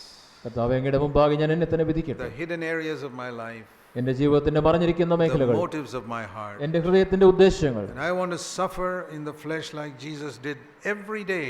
ഓരോ ദിവസവും യേശുക്രിസ്തു ജഡത്തിൽ കഷ്ടമനുഭവിച്ച പോലെ കഷ്ടമനുഭവിക്കുവാൻ ഞാൻ I have no desire for position or honor or money സ്ഥാനത്തിനോ മാനത്തിനോ പണത്തിനോ കർത്താവേ എന്റെ ഹൃദയത്തിൽ ഒരിടവുമില്ല. in the church. സഭയിലുമില്ല. I just want to be a servant. കർത്താവേ, സഭയിലും ഒരു വേലക്കാരനായിരിക്കാൻ I want to spend my days washing the feet of my fellow believers. എന്റെ കൂട്ടു സഹോദരങ്ങളുടെ കാൽപാദം കഴുകിക്കൊണ്ടിരിക്കാൻ ഞാൻ ആഗ്രഹിക്കുന്നു. Even when I preach a sermon, it must be a way of washing people's feet. കർത്താവേ, ഞാൻ ഒരു പ്രസംഗിക്കുമ്പോൾ പോലും ആളുകളുടെ പാദം കഴുകുന്ന രീതിയിൽ പ്രസംഗിക്കുവാൻ എന്നെ Some people, സഹായിക്കണം. their sermon is like a hammer, ചിലരുടെ പ്രസംഗം ഒരു ചമ്മട്ടി കൊണ്ട് അടിക്കുന്നത് പോലെയാണ്. hitting people on the head. അവർ ആളുകളുടെ തലയിൽ അടിക്കുകയാണ്. Jesus never came with a hammer. യേശുക്രിസ്തു ഒരു ചുറ്റികയുമായിട്ടല്ല വന്നത്. He says, with the washing of water by the word, he cleanses his church. അവൻ വചനമാകുന്ന വചനത്താൽ കഴുകി ആളുകളെ Do you know when ശുദ്ധീകരിക്കുന്നു. Jesus washed the disciples' feet, what it was meaning? യേശുക്രിസ്തു ആളുകളുടെ പാദം കഴുകിയപ്പോൾ എന്താണ് അതിന്റെ അർത്ഥം എന്നറിയാമോ? Ephesians 5:26. എഫേസ്യ ലേഖനം 5-ാം അധ്യായം 26-ാം വാക്യം. Jesus sanctifies and cleanses the church by the washing of water with the word of God. അവൻ അവളെ വചനത്തോടു കൂടിയ ജലസ്നാനത്താൽ വെടിപ്പാക്കി വിശുദ്ധീകരിക്കുന്നു. So when the bucket of water was like the word of God, അവന്റെ കയ്യിലുണ്ടായിരുന്ന ആ ബക്കറ്റിലെ വെള്ളം അത് ദൈവവചനം പോലെയാണ്. and he was washing the disciples' feet, that is the way we are to preach God's word, to wash people's feet. ആളുകളുടെ പാദം നാമും കഴുകുന്നത് യേശുക്രിസ്തു അപ്രകാരം ചെയ്തതുപോലെ So, വചനം കൊണ്ട് ആളുകളുടെ പാദത്തെ കഴുകുകയാണ് ചെയ്യേണ്ടത്. I must be at people's feet to wash their feet, not sit on top of their head. ഞാൻ ആളുകളുടെ തലയിൽ നിന്നുകൊണ്ട് അവരുടെ പാദത്തെ കഴുകുവാൻ എനിക്ക് കഴിയുകയില്ല. അവരുടെ പാദത്തിൽ ഇരുന്നുകൊണ്ടാണ് എനിക്ക് അവരുടെ പാദത്തെ കഴുകുവാൻ കഴിയുക. I don't have to pour anything on their head. That the Lord will pour the Holy Spirit on them. അവരുടെ തലയിൽ ദൈവം പരിശുദ്ധാത്മാവിനെ ഒഴിച്ചുകൊള്ളൂ. ഞാൻ ആരുടെയും തലയിൽ ഒന്നും ഒഴിക്കേണ്ട I ആവശ്യമില്ല. have to be at their feet and wash them with the word of God. അവരുടെ പാദത്തിൽ ഇരുന്നുകൊണ്ട് അവരുടെ പാദത്തെ ദൈവവചനം കൊണ്ട് കഴുകുകയാണ് ഞാൻ All of ചെയ്യുന്നത്. us can do it. നമുക്കെല്ലാവർക്കും അത് ചെയ്യുവാൻ We കഴിയും. must earnestly long for the gift of prophecy. പ്രവചനത്തിന്റെ ആത്മാവിനായിട്ട് നാം എല്ലാവരും ആത്മാർത്ഥമായിട്ട് ആഗ്രഹിക്കണം. Don't seek for the gift of healing. രോഗസൗഖ്യത്തിന്റെ വരത്തിന് വേണ്ടിയല്ല നിങ്ങൾ Don't even seek പ്രാർത്ഥിക്കേണ്ടത്. for the gift of tongues. അന്യഭാഷ വരത്തിന് വേണ്ടി പോലുമല്ല നിങ്ങൾ അന്വേഷിക്കേണ്ടത്. 1 Corinthians 14:1 says, 1 കൊരിന്ത്യർ 14:1 നാം ഇപ്രകാരം വായിക്കുന്നു. earnestly desire for the gift of prophecy. വിശേഷാൽ പ്രവചനവരം വാഞ്ചിക്കുകയും. And what does prophecy mean? എന്താണ് പ്രവചിക്കുക എന്നതിന്റെ അർത്ഥം? 3-ാം വാക്യം. To speak to people for edification, exhortation, consolation. പ്രവചിക്കുന്നവൻ ആത്മിക വർധനയ്ക്കും പ്രബോധനത്തിനും ആശ്വാസത്തിനുമായി മനുഷ്യരോട് സംസാരിക്കുന്നു. All of us must earnestly desire that we can speak words that will encourage others. മറ്റുള്ളവരെ ഉത്സാഹിപ്പിക്കുന്ന വചനം സംസാരിക്കുന്നതിനായിട്ട് പ്രവചനവരം നാം വാഞ്ചിക്കണം. And earnestly desire to challenge others to a higher level of life. മുമ്പോട്ട് ഉയർന്ന ഒരു ജീവിതത്തിനായിട്ട് ആളുകളെ വെല്ലുവിളിക്കുന്ന തരത്തിൽ സംസാരിക്കുവാനുള്ള വരത്തിനായിട്ട് നാം വാഞ്ചിക്കണം. Build them up, not tear them down. അവരെ വലിച്ചു കീറുകയല്ല, അവരെ പണിതുയർത്തുവാനുള്ള വരത്തിന് വേണ്ടി നാം വാഞ്ചിക്കണം. My words when I speak to people personally or from a pulpit ഞാൻ വ്യക്തിപരമായി സംസാരിക്കുമ്പോൾ അല്ലെങ്കിൽ ഞാൻ പുൾപിറ്റിൽ നിന്ന് must have സംസാരിക്കും, 3 things. അതിൽ 3 കാര്യങ്ങൾ ഉണ്ടായിരിക്കും. Encourage them, അവരെ ഞാൻ ഉത്സാഹിപ്പിക്കണം, challenge them to a higher standard of life, അവരെ ഉയർന്ന ഒരു ജീവിതത്തിലേക്ക് വെല്ലുവിളിക്കുന്നതായിരിക്കും, build them up, അവരെ പണിയുന്നതായിരിക്കും, not tear them down. അവരെ വലിച്ചു കീറുന്നതല്ല So ആയിരിക്കും. those are the 3 marks of prophecy.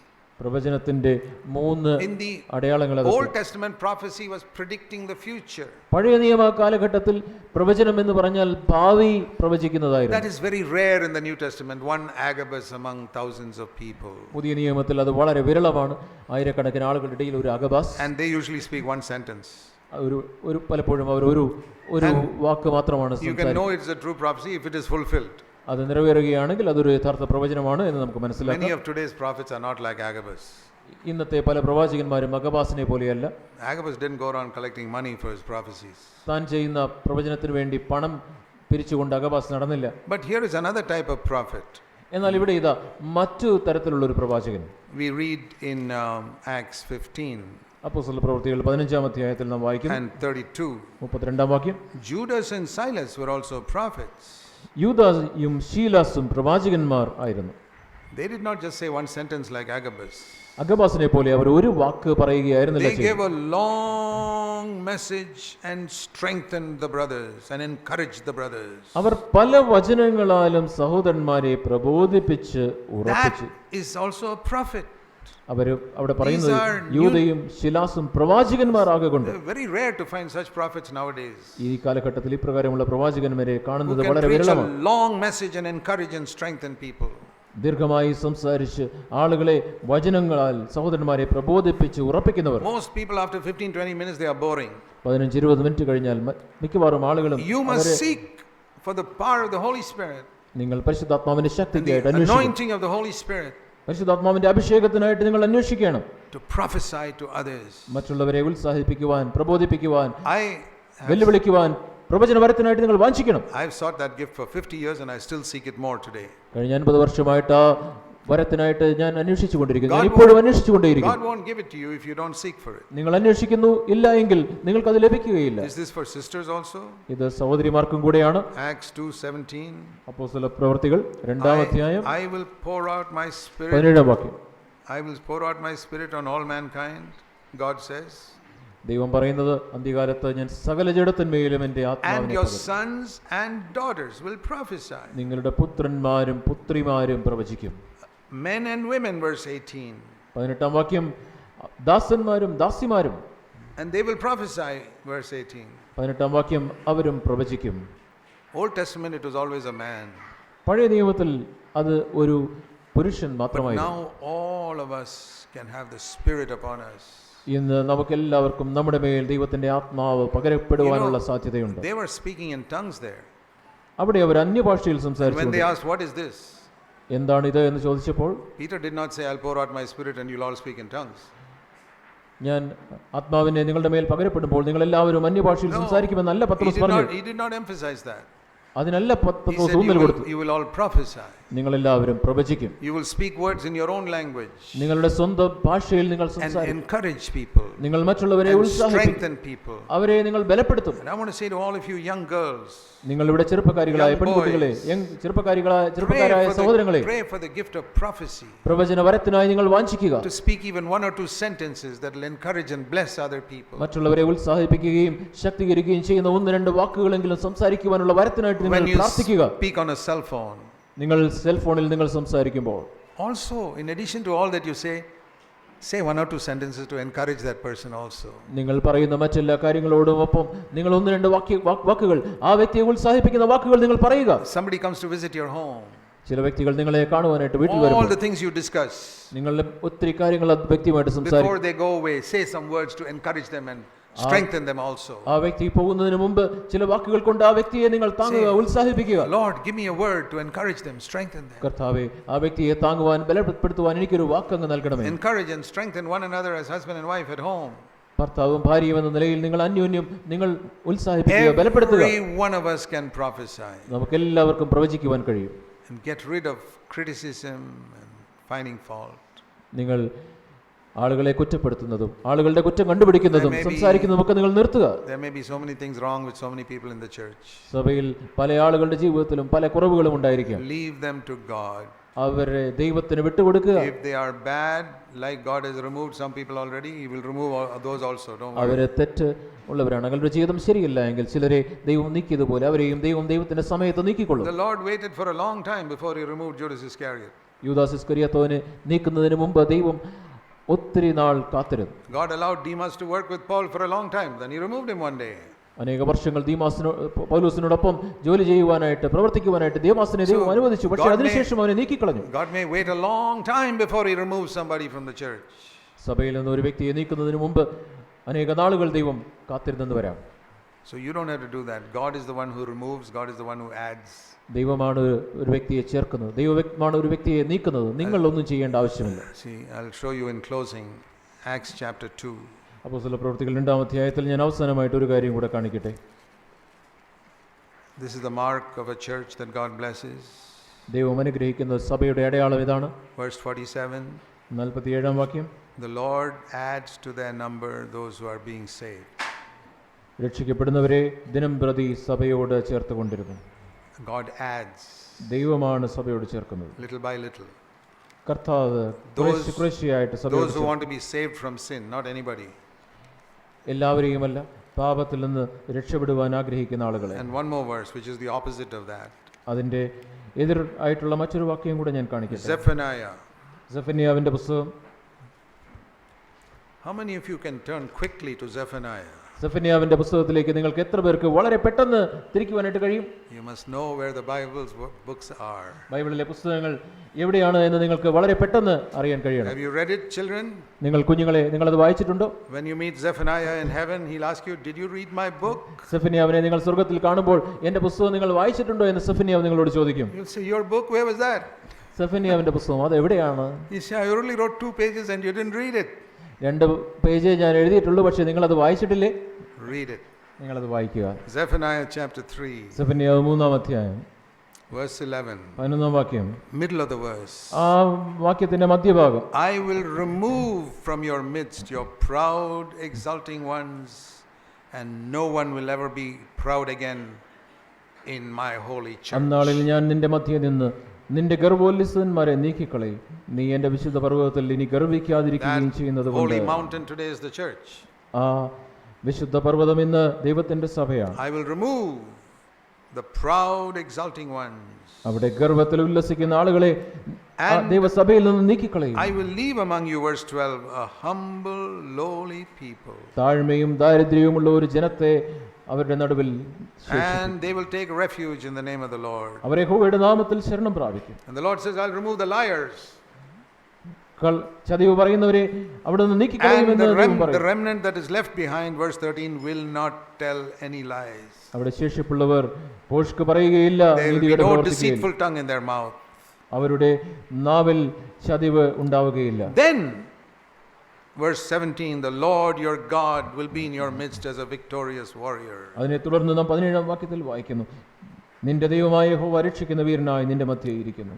But before that, he's going to remove the proud people. അതിനു മുമ്പ് അവൻ നിഗളികളെ നീക്കിക്കളയും. He will add those who want to be saved. രക്ഷിക്കപ്പെടുവാനായിട്ട് ആഗ്രഹിക്കുന്ന താഴ്മയുള്ളവരെ അവൻ ചേർത്തുകൊള്ളും. So let's make sure that we are among those who want to be saved from all sin. പാപത്തിൽ നിന്ന് എല്ലാ പാപത്തിൽ നിന്ന് രക്ഷിക്കപ്പെടുവാനായിട്ട് ആഗ്രഹിക്കുന്നവരുടെ കൂട്ടത്തിലാണ് നാം എന്ന് നാം ഉറപ്പുവരുത്തുക. Like Jesus learned obedience through what he suffered, we also are going to learn obedience through what we suffer.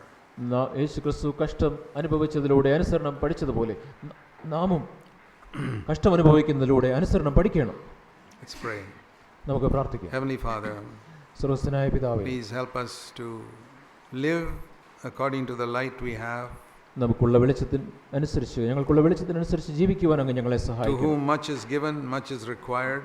കർത്താവേ, കൂടുതലായിട്ട് ലഭിച്ച ഞങ്ങളോട് കൂടുതലായിട്ട് അങ്ങ് ചോദിക്കുമല്ലോ. You have given us much more than you have given to many churches in this country. കർത്താവേ, ഈ രാജ്യത്തിൽ മറ്റ് പല സഭകൾക്ക് കൊടുത്തതിലും വളരെ കൂടുതൽ അങ്ങ് ഞങ്ങൾക്ക് നൽകിയിട്ടുണ്ടല്ലോ. Therefore you will expect more from us than from other churches. മറ്റ് സഭകളിൽ നിന്നും അങ്ങ് പ്രതീക്ഷിക്കുന്നതിനേക്കാൾ കൂടുതൽ അങ്ങ് ഞങ്ങളിൽ നിന്നും പ്രതീക്ഷിക്കുമല്ലോ കർത്താവേ. Help us, Lord. ഞങ്ങളെ അങ്ങ് സഹായിക്കണമേ. Help me. എന്നെ സഹായിക്കണമേ. I know that I will be judged by a much higher standard. കർത്താവേ, കൂടുതൽ ഉയർന്ന ഒരു നിലവാരത്തിൽ എന്നെ വിധിക്കപ്പെടും എന്നെനിക്കറിയാം. I know all those who preach here. Help them. കർത്താവേ, ഇവിടെ പ്രസംഗിക്കുന്ന എല്ലാവരെയും അങ്ങ് സഹായിക്കണമേ. That we'll walk in humility, താഴ്മയിൽ നടക്കുവാൻ in സഹായിക്കണം. brokenness, നുറുക്കത്തിൽ നടക്കുവാൻ സഹായിക്കണം. always judging ourselves, ഞങ്ങളെ തന്നെ കർത്താവെ വിധിച്ചുകൊണ്ട് മുമ്പോട്ട് പോകുവാൻ സഹായിക്കണം. because we still have to see un-Christ-likeness that remains within us. കർത്താവെ, ഞങ്ങളിൽ അക്രൈസ്തവമായ പല സ്വഭാവങ്ങളും ഞങ്ങളിൽ ഇപ്പോഴും ഉണ്ടല്ലോ. Help us to judge ourselves every day and never judge other people. കർത്താവെ, മറ്റാളുകളെ വിധിക്കാതെ ഞങ്ങളെ തന്നെ ഓരോ ദിവസവും വിധിക്കുവാൻ അങ്ങ് ഞങ്ങളെ We സഹായിക്കണം. pray in Jesus' name. യേശു ക്രിസ്തുവിന്റെ നാമത്തിൽ ഞങ്ങൾ പ്രാർത്ഥിക്കുന്നു. Amen. ആമേൻ.